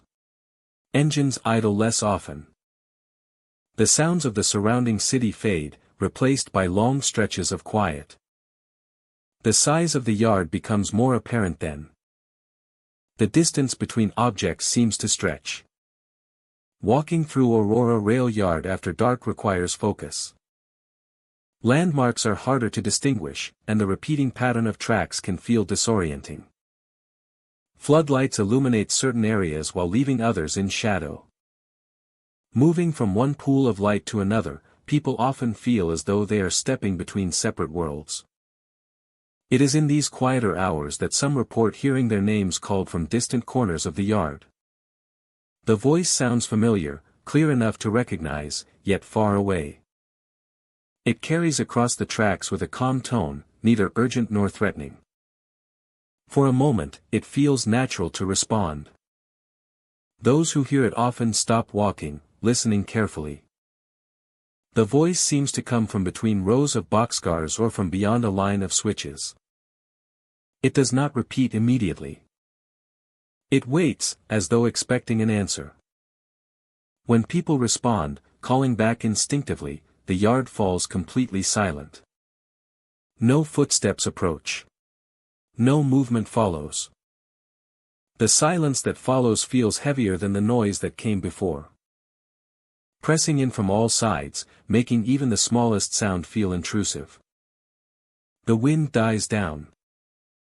Some dismiss the experience at first, attributing it to fatigue or the acoustics of the space. But the same thing happens again on other nights, to different people, often in different sections of the yard. The voice always sounds familiar.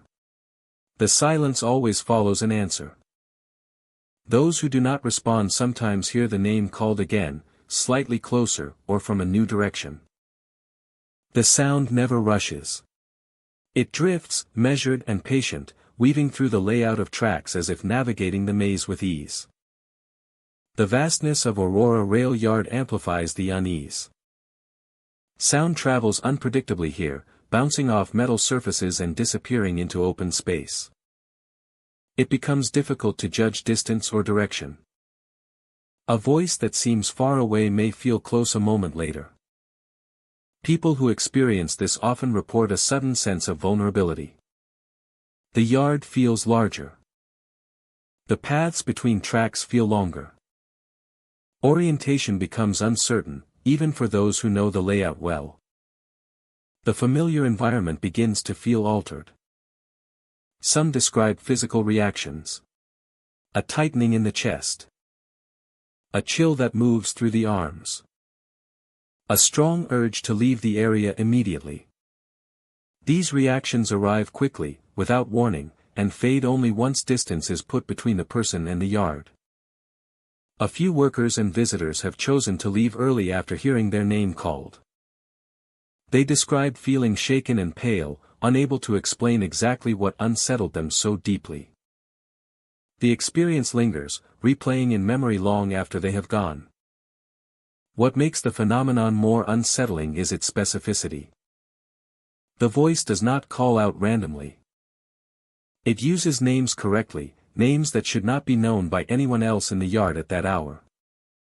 This detail is what troubles many the most. No source is ever found. Security checks reveal empty rows of cars and quiet switches. Cameras show nothing unusual. The yard remains visually unchanged, even when the experience feels undeniable. During daylight hours, Aurora Rail Yard feels grounded again. The maze of tracks makes sense. Noise fills the space. Workers move with confidence. The memory of the voice feels distant, almost unreal under the sun. Yet those who heard it know how real it felt in the moment. The clarity of the voice. The familiarity of the tone. The silence that followed. These details resist easy dismissal. The history of the yard adds to the atmosphere. Built to manage constant movement and coordination. Names were called out over engines. Voices guided crews through complex tasks, ensuring safety and timing. Sound once mattered deeply here. Now, when the yard grows quiet, those echoes seem to return without context. The space that once relied on voices now produces them in unexpected ways. The layout that once ensured efficiency now feels like a labyrinth. Some believe the yard holds on to fragments of its past routines. The calling of names may be an echo of communication layered into the space. Others prefer not to speculate, choosing to focus on what can be controlled. Still, the pattern remains. Names are heard.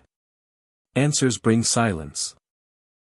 The experience leaves people unsettled in a way that is difficult to articulate. Late at night, when the yard is nearly empty, the sense of isolation becomes profound. Standing between long rows of track, surrounded by steel and shadow, it is easy to feel small. Every sound feels significant. Every pause feels intentional. Those who remain in the yard during these hours often move with purpose, avoiding unnecessary stops. The familiarity of the place offers some comfort. But the memory of the voice lingers at the edge of awareness. As dawn approaches, the atmosphere shifts once more. Activity resumes. The voices do not return in daylight. The yard resumes its role as a place of work and movement. Aurora Rail Yard continues to function as it always has, a vast network of tracks guiding freight and labor. By day, it is complex but predictable. By night, it becomes something else, a place where sound behaves strangely and familiarity turns uncertain. For those who have heard their name carried across the darkened yard, the experience leaves a lasting impression. The experience leaves a lasting impression.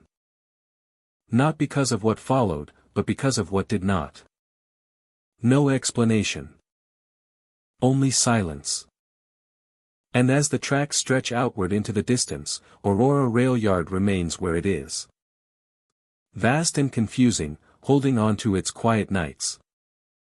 And the voices that sometimes rise from them, calling out into the darkness, waiting to see who will answer. Galesburg Yard stretches across the landscape like a vast grid of steel and gravel, a place shaped by motion and discipline. In its prime, it was one of the busiest rail yards in Illinois history, a hub where engines arrived and departed without pause. Crews worked through all hours, and the ground trembled constantly under the weight of movement. Sound defined this place, metal on metal, shouted commands, and the steady rhythm of work. Rails run in long, ordered lines, converging and separating with careful precision. Old structures stand alongside newer equipment, reminders of how many eras passed through the same space. Even when activity is lighter, the yard feels purposeful, as though it is always waiting for the next command. As evening arrives, the energy shifts. The sun lowers behind distant buildings, and shadows stretch across the gravel. The noise of daytime work fades gradually, replaced by long periods of quiet broken only by distant engines or the hum of lights. The yard begins to feel larger, its open spaces deeper and more exposed. Late at night, the quiet becomes unusual. The absence of constant movement feels wrong for a place built to stay busy. Sound carries farther now, echoing off parked cars and empty tracks. Workers on night shifts often describe a sense of alertness they cannot fully explain. As if the yard is paying closer attention after dark. It is during these hours that figures are sometimes seen. They appear at a distance first, moving across open stretches of gravel between rows of cars. The figures walk in formation. They keep even spacing, matching pace step for step. No one breaks line. No one turns or lags behind. From afar, the sight feels structured and intentional, like a routine repeated many times before. As they move, a sound accompanies them. Boots crunch gravel rhythmically, each step landing in time with the others. The sound does not blend into background noise. It demands attention through repetition and order. The crunch of gravel echoes lightly, bouncing between railcars and open ground, growing stronger as the figures draw nearer. Then it stops. The sound cuts off instantly, without fading. The formation dissolves at the same moment, leaving behind empty space where movement existed seconds earlier.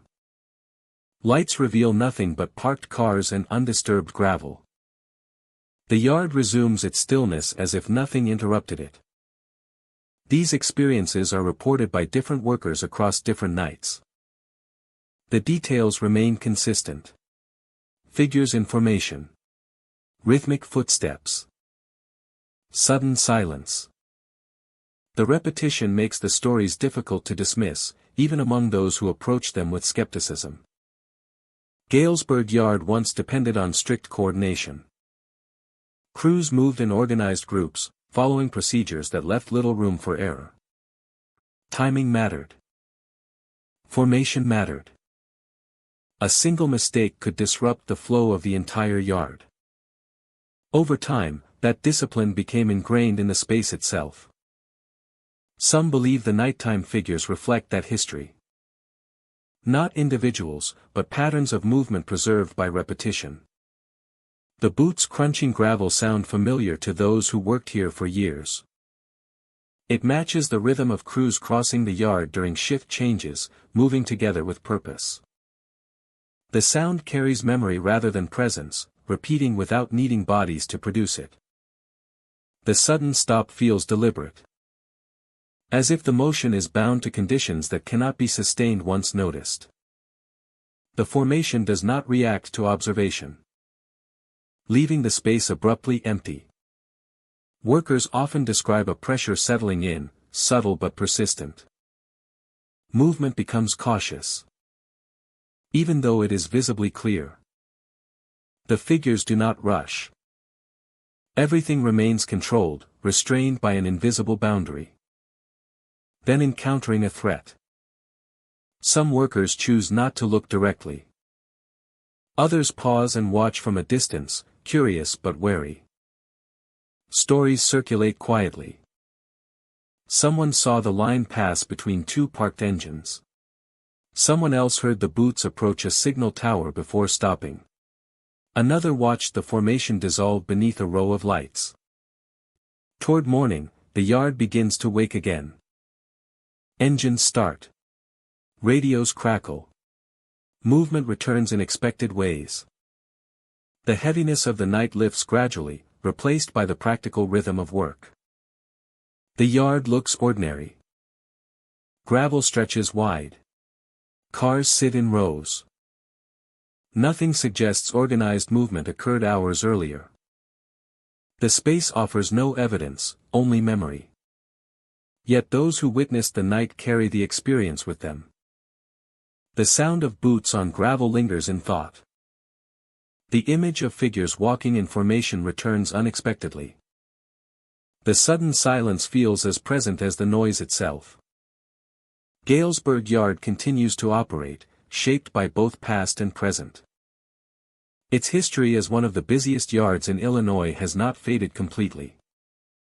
The discipline, the rhythm, the order remain woven into its structure. When night falls and activity slows once more, the yard grows attentive. Figures may appear again, walking in formation across open ground. Boots may crunch gravel in steady rhythm. And then, just as suddenly, it will all stop. The yard will return to silence, holding its patterns close, waiting for the next moment when the past finds space to move again. Danville Freight Yard spreads out beneath open sky, a wide grid of steel tracks and boxcars that should feel busy and alive. Trains arrive and depart. Engines idle. Workers move through their routines. Yet despite this activity, the yard carries an unmistakable sense of abandonment, as if something essential never returned after the last shift ended. By day, the space feels strangely muted. Sound does not travel the way it should. Engines rumble, but the noise seems distant, softened by the open expanse. Rows of freight cars stand like silent walls, creating long corridors where light fades quickly. Even with people present, the yard feels empty, as though it is waiting for something that never arrives. As the sun begins to set, the feeling deepens. Shadows stretch between the cars, and the air cools faster here than in the surrounding area. Workers often describe the same impression as night approaches. It is after dark that the most unsettling reports begin. Workers moving between cars sometimes notice small lights drifting through the narrow spaces. The lights are dim, no brighter than a handheld lamp, and they move slowly, weaving between steel walls. At first glance, they resemble flashlights carried by other workers. Calling out brings no reply. When approached, the lights slip away, turning corners that should reveal a person standing there. Instead, the space beyond is empty. No footsteps follow. No voices answer. The lights vanish as quietly as they appeared. These sightings are brief, lasting only seconds, yet they leave a strong impression. The movement feels deliberate, not random, as if the lights are navigating familiar paths. Workers who have spent years in the yard say the motion does not match reflections or passing vehicles. The lights appear where no beams should reach. Another unsettling occurrence involves the doors of the freight cars themselves. Heavy metal doors, designed to remain fixed unless pulled with effort, sometimes begin to open on their own. The movement is slow and controlled. Hinges creak softly as the door slides back, inch by inch. Then stops. Standing nearby, workers wait for it to move again. Often, it does not. When checked later, the mechanisms show no faults. The doors remain functional, solid, and secure. These events happen most often near the center tracks, an area many describe as the coldest part of the yard. Even on mild nights, the temperature drops noticeably here. Stepping away from the center brings immediate relief, reinforcing the sense that the cold is localized. The air here feels heavy, thick, and resistant. Sound seems dampened, as though absorbed by the steel and gravel. Conversations grow quieter without conscious effort. People instinctively lower their voices, uncertain why. Standing still near the center tracks can bring a feeling of pressure, not physical, but emotional. The space feels crowded despite its openness. Awareness sharpens. The sense of being observed becomes difficult to ignore. Some workers describe hearing soft movements nearby, the scrape of boots or the shift of weight, only to find no one present. Others mention feeling a presence pass behind them, close enough to sense but impossible to see. The yard has a long history of constant operation. For decades, it functioned around the clock, filled with motion, noise, and urgency. Workers followed strict schedules. The space was never meant to rest. The moving lights may be echoes of routine patrols. The doors opening could mirror countless loading cycles. The cold near the center tracks may reflect the heart of the yard. Skeptics offer practical explanations. Temperature differences between steel and open air can create drafts. Lights moving where no one stands.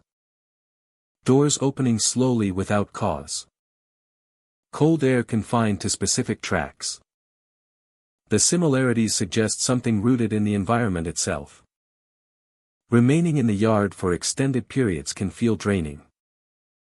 The sense of abandonment, combined with subtle movement and shifting air, wears on attention. Even experienced workers find themselves eager to finish tasks and move on. Leaving the yard brings immediate relief. The cold fades. Sounds normalize.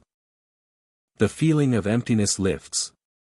Looking back, the yard appears ordinary once more, active and functional, giving no hint of the atmosphere it holds after dark. Yet the memory stays. The drifting lights. The doors that opened without touch. The chill that settled only where tracks crossed and histories overlapped. These details linger long after the shift ends. Danville Freight Yard continues to operate, trains moving through it as they always have. On the surface, nothing appears wrong. Yet beneath the routine, the yard feels unsettled, caught between motion and stillness. It is a place that never truly rests, even when active. A place where the past seems to replay itself in fragments of light, movement, and cold air. For those who work there, the experience is not dramatic or sudden. It is subtle, persistent, and deeply unsettling. Danville Freight Yard does not announce its presence. It does not rely on loud noises or clear signs. Instead, it reveals itself through quiet moments, slow movements. Slow movements, and the unmistakable feeling that something unseen still walks its tracks. Moving between cars. Opening doors. And reminding those who pass through that not all places return fully to silence. Champagne Rail Yard spreads wide beneath the open sky, a grid of steel lines and gravel that feels unusually exposed even during the day. There are few structures to break the horizon, only long rows of railcars and distant signal lights marking the edges of the space. The yard breathes quietly, carrying the low, familiar sounds of metal settling and wind moving across open ground. In daylight, it appears ordinary, even calm, yet there is a sense that nothing here can truly hide. As the sun lowers, the openness becomes more pronounced. Engines shut down. Radios fall silent. The vastness begins to feel deliberate, as though the space is waiting. After dark, Champagne Rail Yard feels different. The absence of cover leaves workers feeling visible from every direction, even when no one else is nearby. Sound carries strangely in the open air. A footstep behind a railcar may echo twice, then vanish. The wind changes direction without warning, brushing along the sides of cars and slipping through narrow gaps with a soft, hollow sound. It is in these hours that the whispering begins. Voices drift from behind railcars, low and close, as if someone is standing just out of sight. The whispers do not call out. They do not form clear words. Instead, they murmur softly, layered and indistinct, rising and falling in a way that suggests conversation without content. When they move toward the sound, it shifts. The whispering slides along the line of cars, staying just beyond reach. Turning a corner reveals nothing. The space behind the railcar is empty, lit only by distant lamps and the faint glow of signal lights. Yet when workers resume their tasks, the voices return, settling back into place as if nothing happened. The whispers never grow loud. They remain subtle, persistent enough to demand attention but never strong enough to confirm what is being heard. This uncertainty wears on those who work the night shift. Listening becomes exhausting. Silence no longer feels reassuring, only temporary. Shadows add to the unease. Under fixed lighting, they should remain predictable, but here they seem to move with purpose. A shadow stretches alongside a worker as they walk, matching pace too closely to ignore. When the worker stops, the shadow pauses as well. These shadows do not behave like reflections of passing clouds or distant headlights. They cling to the ground, elongated and smooth, sometimes crossing tracks where no object stands to cast them. Peripheral vision catches their movement first. Looking directly often reveals nothing at all. The sense of being followed becomes difficult to dismiss. It does not feel aggressive or threatening, but it is constant. Workers describe the awareness of something behind them, close enough to feel but never close enough to touch. Even in the open yard, where visibility should be clear, the feeling persists. Routine tasks take on a new weight at night. Checking switches, walking the length of a train, crossing wide sections of track all feel more deliberate.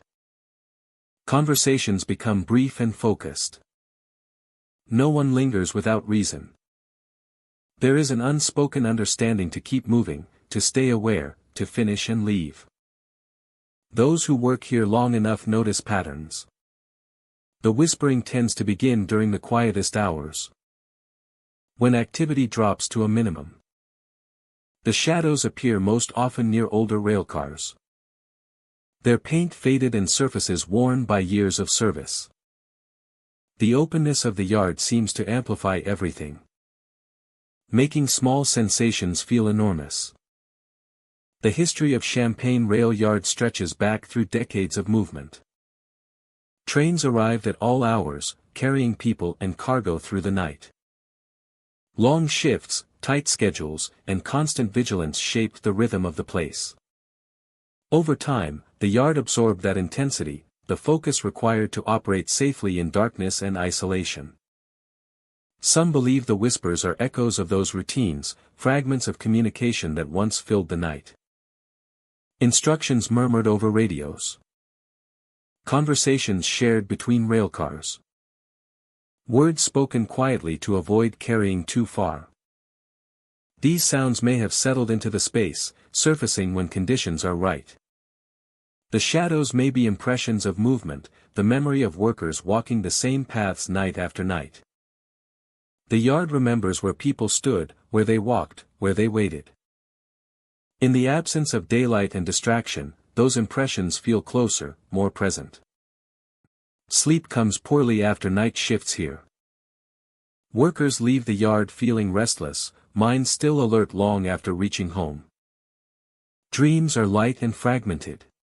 Some wake with the sensation of being watched, the image of long shadows and empty tracks lingering behind closed eyes. The whispers sometimes follow them into sleep, not as sound, but as a feeling of attention that refuses to fade. The openness of the yard, once left behind, seems to remain within them, making enclosed spaces feel unfamiliar. By morning, Champagne rail yard returns to its daytime state. Sunlight flattens shadows. Voices become clear and purposeful again. The whispering does not return. The shadows behave as expected. The wide space feels manageable, even reassuring. Looking back, it becomes tempting to dismiss the night as fatigue or imagination. The yard appears unchanged, practical, and efficient. Yet those who work the night shifts know the difference. The experience is too consistent, too shared, to ignore entirely. Stories circulate quietly among workers, told without exaggeration. The whispers. The shadows. The restless sleep. No one claims to understand why it happens. There are no official explanations, no warnings posted, no acknowledgement beyond the shared knowing glance between those who have felt it. Champagne rail yard remains quiet and wide, open to the sky and exposed on all sides. It does not hide what it holds. It allows the night to shape it, to bring forward subtle sensations that daylight pushes aside. When darkness falls and the yard empties, the space seems to listen. Voices may whisper from behind railcars. And those who move through it feel the weight of attention, steady and patient, reminding them that in a place this open, nothing ever truly goes unseen. Kankakee Yard spreads out across ground shaped by industry, its tracks running parallel to sites that once hummed with machines and labor. By day, the yard feels practical and subdued, a working space defined by steel, gravel, and routine. Old factories nearby sit quiet now, their presence felt more than seen, adding a sense of age to the landscape. Even in daylight, there is a subtle unease here. The yard feels dense, as if the air holds on to sound and movement longer than it should. Workers notice it in small ways. Footsteps echo slightly too long. Silence settles too quickly. The place feels contained, closed in by its own history. As evening arrives, the atmosphere shifts. The surrounding industrial buildings fade into silhouettes. Night is when Kankakee Yard reveals its most unsettling behavior. Workers moving through the yard after dark often report sudden pounding sounds coming from inside sealed railcars. The noise is forceful and rhythmic, like heavy impacts against metal walls. It sounds deliberate, as though something inside is striking repeatedly, testing the limits of the steel. The pounding echoes through the yard, bouncing between rows of cars. It is loud enough to stop people in their tracks, sharp enough to trigger immediate concern. Instinctively, workers move toward the sound, alert and focused, expecting to find a problem that needs attention. As they approach the railcar, the pounding stops. The silence that follows is immediate and complete. No final echo. No lingering vibration. Just stillness. When the car is inspected, there are no signs of entry or disturbance. Seals remain intact. Doors are locked. The exterior shows no dents or damage. Inside, there is nothing out of place. This pattern repeats itself. The pounding begins when no one is near, grows strong enough to demand attention, then ends the moment someone approaches. The timing feels precise, almost intentional, as though the sound is aware of being heard. Some workers describe the pounding as coming from deep within the car, not near doors or seams. Others say it feels as though it moves, shifting from one side to another before stopping. The inconsistency adds to the confusion. There is no mechanical explanation that fits every detail. The yard grows quieter after each incident. Conversations drop to whispers. Movements become cautious. Workers listen closely for the sound to return, unsure whether they want it to or not. Those who spend long nights in the yard speak of an increased sense of alertness. The body stays tense, ready to respond. The mind fills the silence with anticipation. Every metallic creak or distant noise feels suspect, as though it could be the start of another pounding. The sealed railcars themselves take on a different presence after dark. Standing near them can feel uncomfortable, as though the space between cars is charged with attention. Some workers report placing a hand on the side of a car during these moments and feeling a faint vibration, even when no sound is present. The sensation is subtle and brief, disappearing as quickly as it arrives. Others describe a feeling of pressure, as though something inside is pushing outward without force. The noise never occurs during busy hours. It waits for quiet, for reduced movement, for the yard to settle into night.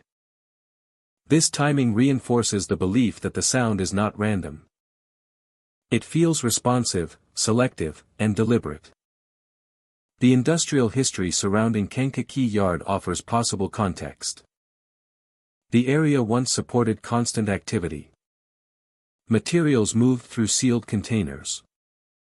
Heavy loads were secured and transported without pause. The sounds of impact and strain were common, woven into daily routine. Some believe the yard has absorbed those rhythms. The pounding echoes labor that never fully stopped, repeating itself in fragments long after the machines fell silent. Others believe the sealed cars represent containment, holding more than cargo, holding pressure and memory that occasionally demand release.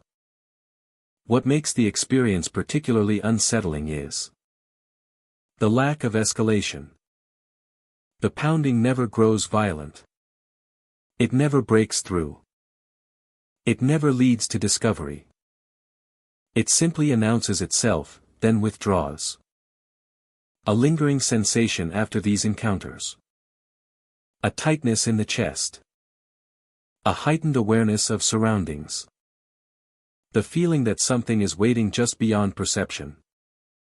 Even after leaving the yard, the memory of the sound can return unexpectedly, replaying itself in the mind. Some refuse to approach the cars when the pounding begins. They wait at a distance, listening until it stops on its own.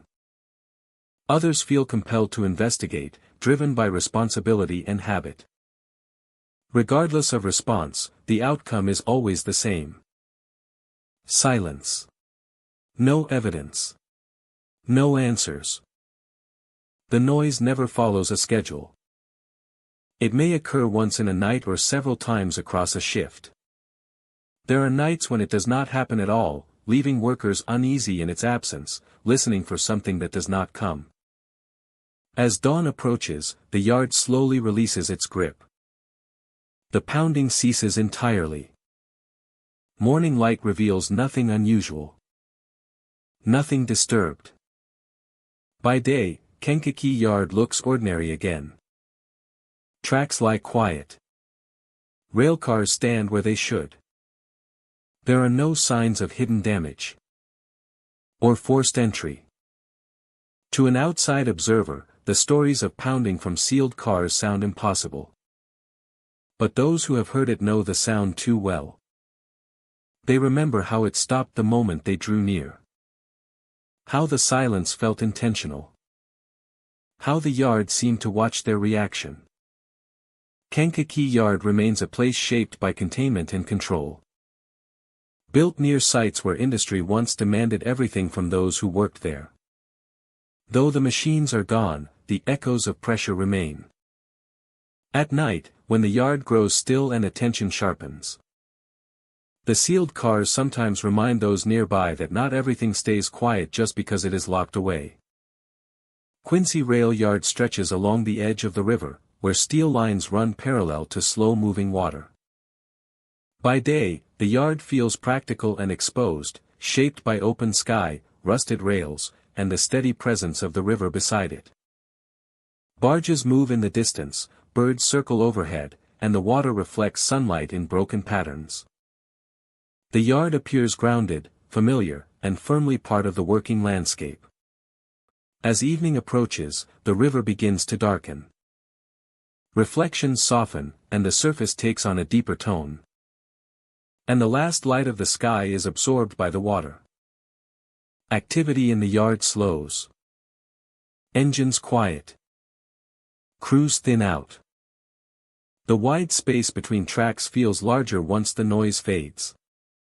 What remains is the sound of water moving steadily nearby. After nightfall, Quincy Rail Yard becomes a different place. The river is no longer clearly visible, but its presence is felt through the cool air and faint movement. Floodlights illuminate parts of the yard, leaving long stretches in shadow. The tracks gleam briefly under light, then disappear again into darkness. It is during these hours that people report hearing splashing sounds echoing between the tracks. The sound is sharp and sudden, like water being disturbed near the riverbank. It carries across the yard, bouncing off steel and gravel before fading away. Those who hear it often stop walking, instinctively turning toward the river. The splashing does not repeat in a predictable way. Sometimes it sounds close, as if something has entered the water just beyond the tracks. Other times it feels distant, carried on the air from farther downstream. No ripples are visible from the yard. The river surface remains dark and unreadable. There is no sign of movement, no debris drifting, no disturbance that explains what was heard. The silence that follows feels deliberate, as though the sound has withdrawn.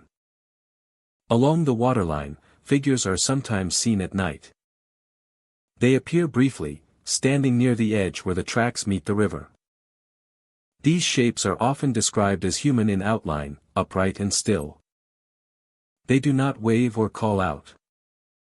They simply stand, facing the water. The figures never remain long. A blink or a shift in focus is enough for them to vanish. No footsteps retreat. No splash follows. The space where they stood becomes empty again, blending back into shadow and steel.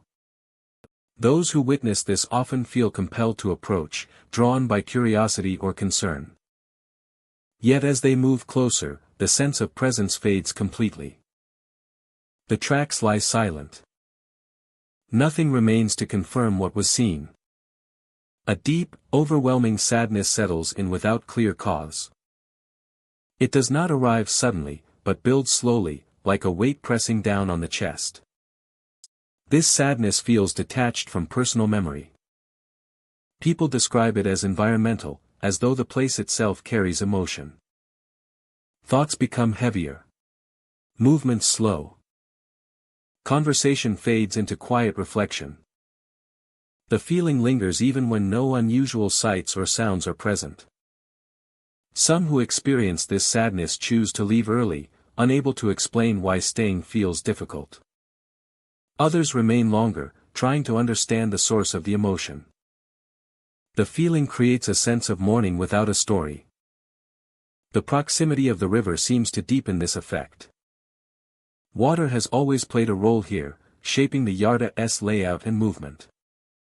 The river reflects sound and light differently at night, creating a boundary that feels less stable than land. Standing near it after dark, the separation between track and water feels thin. The history of Quincy Rail Yard is closely tied to constant movement. Freight arrived and departed at all hours. Crews worked long shifts near the river, listening to water and machinery blend into a single rhythm. Over time, the yard absorbed countless moments of waiting, departure, and return. It is easy to imagine how such a place could retain emotional residue. The sadness some feel may echo years of separation and uncertainty. The splashing sounds may reflect movement once common along the waterline. The figures may be impressions left behind by routines long gone. Late at night, when the yard is nearly empty, the river becomes the dominant presence. Its slow movement contrasts sharply with the stillness of idle tracks. The air cools, carrying moisture and sound together. Every noise feels amplified by the open space. Some report that the sadness fades when stepping away from the river side of the yard. Others say it follows them until they leave the area entirely. The feeling does not demand attention, but it does not release easily. As dawn approaches, the yard begins to change again. The river lightens, revealing its surface once more. Engines start. Voices carry across the tracks. The splashing sounds do not return. The figures are not seen. In daylight, Quincy Rail Yard feels ordinary again. The emotional weight lifts. The river looks calm and distant. The memories of the night feel fragile, almost unreal against the practical rhythm of work. Yet for those who heard the splashing echo between tracks, or saw figures near the waterline vanish, or felt that sudden wave of sadness without reason, the experience leaves a mark. It changes how the yard is remembered. Quincy Rail Yard continues to exist where steel meets river, shaped by movement and pause alike. By day, it functions as expected. By night, it reveals something quieter and more introspective. It does not threaten. It does not demand explanation. It simply allows moments to surface, then slip away again, like ripples on dark water. And for those who stand there at night, listening to the river. Listening to the river and the silence between tracks. The yard feels alive in a way that is difficult to define. A place where sound, shadow, and emotion drift together, briefly, before returning to stillness. Alton Freight Yard spreads across the river lowlands like a living diagram of rail history, where old rails cross newer lines in patterns that never quite feel settled. Steel curves intersect at odd angles, and tracks disappear into others without clear logic. By day, the yard looks busy and complex, a place shaped by decades of expansion, revision, and necessity. Movement defines this space. Engines idle, cars shift, and distant horns echo off metal and water. Workers learn to read the yard through instinct as much as sight, navigating crossings where past and present overlap. Even in daylight, the yard never feels fully still. There is always something moving, adjusting, or waiting to move. As evening approaches, the confusion of lines becomes more pronounced. Shadows stretch across intersecting tracks, blurring where one route ends and another begins. The ground feels uneven underfoot, not just physically, but perceptually, as if direction itself is less certain.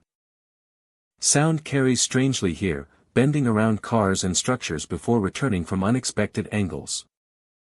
After dark, the yard changes character. Lights glow over wide areas, leaving deep pockets of darkness between cars. The river air cools quickly, bringing dampness that clings to steel and gravel. Activity slows, but the sense of motion does not fade. It intensifies, becoming less visible and more felt. Workers on night shifts often hear something they cannot explain. Train bells ring out across the yard, clear and metallic, signaling movement that never arrives.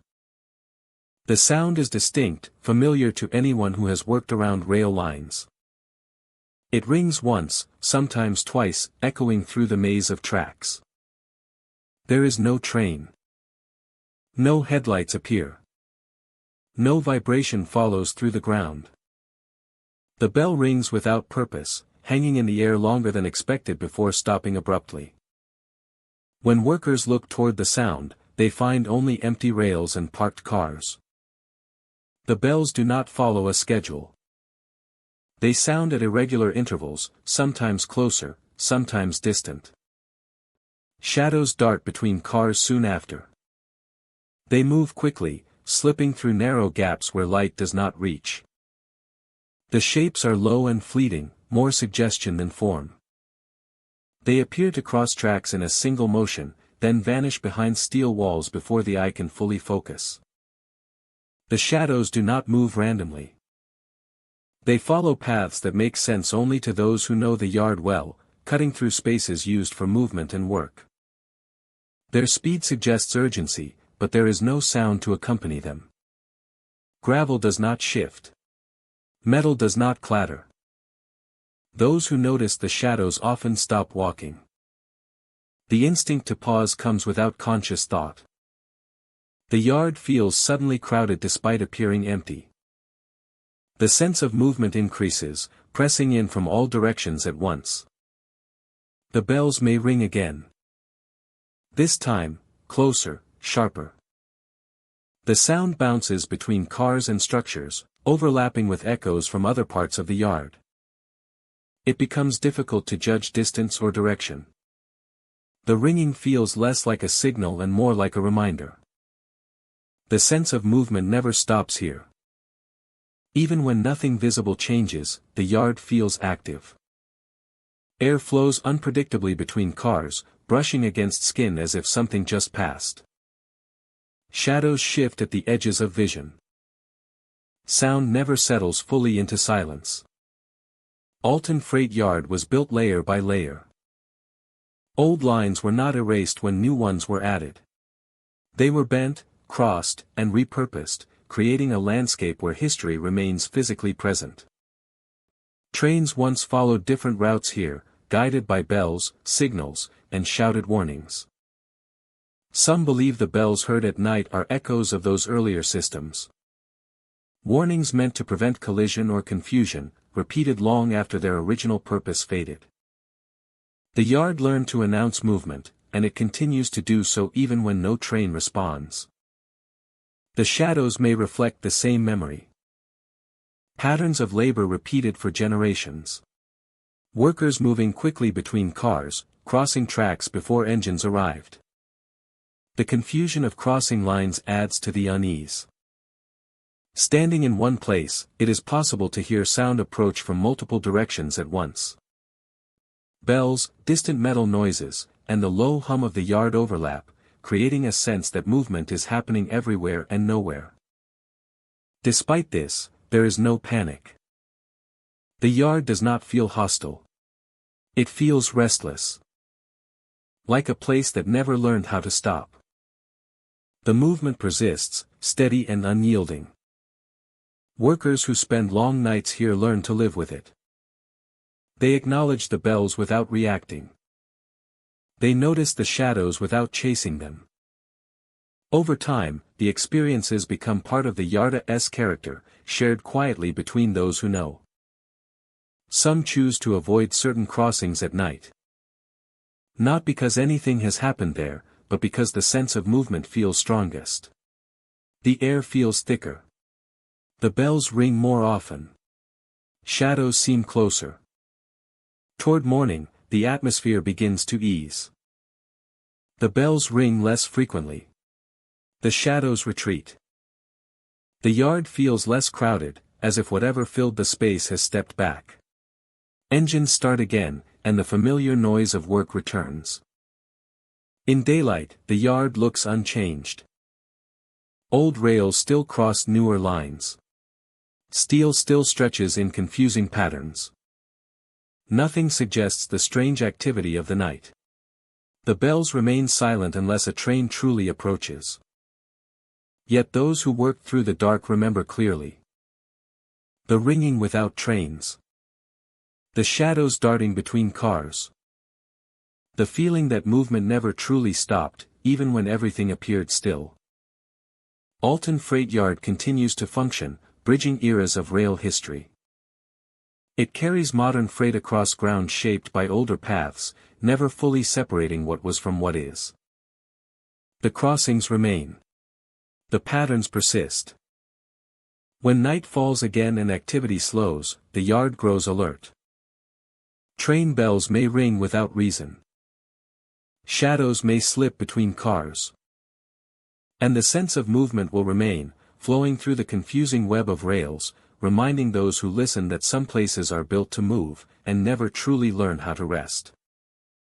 Mattoon Rail Yard sits quietly on the edge of town, small in size yet heavy in atmosphere. By day, it appears ordinary, a modest network of tracks, switches, and aging rail cars resting between patches of gravel and weeds. Nothing about it suggests danger or drama. And yet, even in daylight, many describe an uneasy stillness that feels out of place. As evening approaches, the yard changes. The surrounding streets grow quiet, and the last echoes of traffic fade into the distance. The rail yard seems to withdraw from the world, becoming a narrow island of steel and shadow. Lights flicker on along the tracks, casting long reflections across metal surfaces and leaving deep pockets of darkness between cars. It is after sunset that the unsettling experiences begin. People walking through the yard often hear breathing sounds close to their ears. The sound is soft but unmistakable, slow and rhythmic, like someone standing just behind them. It is not loud enough to echo, yet it feels intimate, close enough to raise the hair on the back of the neck. The breathing does not come from a clear direction. It seems to hover near the head, shifting slightly as the person moves. Turning the head does not reveal a source. The sound lingers for several seconds, then fades abruptly, leaving behind a sudden and uncomfortable silence. Those who hear it often stop walking, holding their breath without realizing it. In the stillness, they listen closely, expecting the sound to return. Sometimes it does. Sometimes it does not. Either way, the sense of closeness remains, as if something unseen is still nearby. Footsteps are another common experience in Mattoon Rail Yard. As people move along the tracks, they begin to notice steps matching their pace exactly. Each footfall is mirrored, perfectly timed, neither ahead nor behind. The sound is clear on gravel and steel, distinct enough to feel deliberate. The sound is clear on gravel and steel, distinct enough to feel deliberate. Slowing down does not break the pattern. The footsteps slow as well. Speeding up brings the same result. The rhythm remains locked in, step for step, as though someone is walking alongside, separated only by a thin veil of darkness. Turning around reveals nothing. The space behind is empty, the track stretching out into shadow. No movement follows. No sound lingers. Yet when walking resumes, the footsteps return, falling back into perfect alignment. This precise mimicry unsettles even those familiar with rail yards and nighttime work. Natural echoes do not behave this way. Reflections of sound usually distort or lag. Here, the timing is exact, consistent, and personal. Some describe the sensation as being followed. Others say it feels more like being accompanied, an unseen presence choosing to remain close. The distinction does little to ease the discomfort. The narrow layout of Mattoon rail yard amplifies these experiences. Rows of cars form tight corridors where sound bounces unpredictably. Darkness gathers between steel walls, obscuring depth and distance. The environment feels compressed, leaving little room to escape the sensation of being watched. When movement stops, the yard feels alert, as though listening. The silence presses in, thick and heavy. In these moments, some report feeling a faint warmth near their neck or ear, followed by the return of breathing sounds, slower and closer than before. There is no visual confirmation. No shadow shifts. No reflection reveals a form. The experience exists entirely in sound and sensation, making it difficult to dismiss yet impossible to confront. Workers and locals who know the yard well speak carefully about these moments. Some admit they avoid walking alone through certain sections after dark. Others acknowledge the breathing and footsteps but refuse to speculate on their cause. The rail yard has seen decades of activity. Trains arrived and departed on tight schedules. Workers walked the same paths repeatedly, night after night. The repetition of movement and focus may have left an imprint, a rhythm that continues even when no one is there. The breathing sounds could be echoes of exhaustion, tension, or vigilance carried into the space over time. The footsteps may be patterns replaying themselves, movements remembered by the environment rather than the mind. Skeptics point to practical explanations. Sound can travel oddly between metal surfaces. Footsteps may echo off parallel tracks. Fatigue can heighten awareness and create sensory confusion. These ideas are reasonable, yet they do not fully explain the precision of the experiences. People unfamiliar with Mattoon rail yard report the same details. The breathing near the ear. The footsteps that match pace exactly. The emptiness revealed when turning around. These similarities appear too often to ignore. Remaining in the yard for long periods can feel exhausting.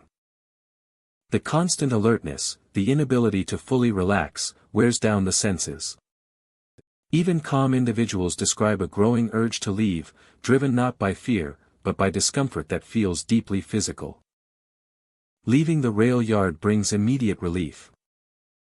The breathing stops. The footsteps vanish. The air feels lighter, and the silence becomes normal again. Looking back, the yard appears unchanged, quiet and still, offering no hint of what was just experienced. Yet the memory stays. The sound of breath too close. The steps that never fell out of sync. The empty space revealed again and again. These impressions linger, resurfacing unexpectedly in quiet moments. Mattoon rail yard does not rely on dramatic events or visible signs. Its unsettling nature comes from subtlety, from closeness rather than spectacle. Making the experience feel intimate and deeply unsettling. Small though it may be, the yard leaves a lasting impression on those who walk its tracks after dark. It is a place where sound behaves with intention, where movement feels shared, and where turning around brings no answers. In Mattoon rail yard, the absence of evidence does not bring comfort. Instead, it sharpens the awareness that something unseen may still be there, breathing quietly, walking in perfect step, and disappearing the moment it is confronted. where rail lines stretch toward distant borders and seem to lose their urgency. The land around it feels flattened by time, shaped by long years of movement and eventual decline. By day, the yard appears quiet and underused, its tracks spreading wide across gravel and weeds. Rust clings to unused rails, and old signal posts stand like sentinels watching over a place slowly slipping from attention. In daylight, the yard feels forgotten but not abandoned. Wind moves freely across the open space, carrying the scent of metal and dust. The silence here is broad and exposed, broken only by distant traffic or the occasional bird passing overhead. It feels like a place waiting for something that may never arrive. As evening approaches, the sense of isolation deepens. Signal lights flicker on one by one, casting pools of red and amber across the tracks. Long shadows stretch outward, overlapping and merging until the ground seems uneven. After dark, Cairo freight yard changes. Visitors and workers alike describe an immediate shift in atmosphere. The air grows heavy, pressing down without warning. Sound behaves strangely here at night, sometimes carrying too far, sometimes disappearing altogether. The vastness of the yard begins to feel crowded, as though something unseen is sharing the space. It is during these hours that figures are sometimes seen standing on the tracks. The sightings often begin at a distance. Under the glow of signal lights, a shape appears where no one should be. A full figure stands motionless between the rails, upright and solid, facing no clear direction. Those who notice the figure instinctively slow or stop. Some call out, expecting a response. Others watch silently, trying to make sense of what they are seeing. The figure does not move. It does not gesture or turn. It simply stands, framed by steel and shadow. As signal lights cycle, the figure begins to fade. It does not vanish suddenly. Instead, its outline softens, blending into the surrounding darkness. Under one light, it appears solid. Under the next, it grows thinner, less defined. Within moments, it is gone entirely, leaving only empty track beneath the glowing signal. When people approach the spot, they find nothing. No footprints in the gravel. No sign that anyone stood there at all. The tracks remain cold and silent, stretching onward into darkness. These sightings are not isolated. Different visitors report seeing figures in similar positions, always standing still, always fading beneath the lights. No two encounters happen at the same time or place, yet the details remain strikingly consistent. What unsettles many is how natural the figures appear. They do not rush or react. They do not seem surprised by being seen. Their stillness feels deliberate, as if standing there is exactly what they are meant to do. The yard feels crowded during these moments, despite being visibly empty. Space seems compressed, as though too many people are standing too close together. Movement feels restricted. Walking between tracks feels intrusive, like passing through a gathering that cannot be seen. Some describe the sensation as moving through layers of presence. The air feels thick, filled with impressions rather than bodies. The farther one walks, the stronger the feeling becomes, until leaving the yard feels like relief rather than routine. Cairo Freight Yard carries a long history of movement. Trains once arrived here constantly, bringing people, goods, and news through the southern edge of the state. Crews worked long nights, standing on these same tracks, waiting under signal lights for clearance or instruction. Over time, those routines slowed, then faded, leaving behind the physical structure but not the memory of use. The figures seen at night seem tied to those past moments. Standing where workers once stood. Waiting where waiting once mattered. The yard feels like it is replaying fragments of itself, moments of pause held briefly in place before dissolving. There is no fear at first, only confusion. The fear arrives later, after the figure is gone, when the emptiness feels too complete. The mind struggles to reconcile what was seen with what remains.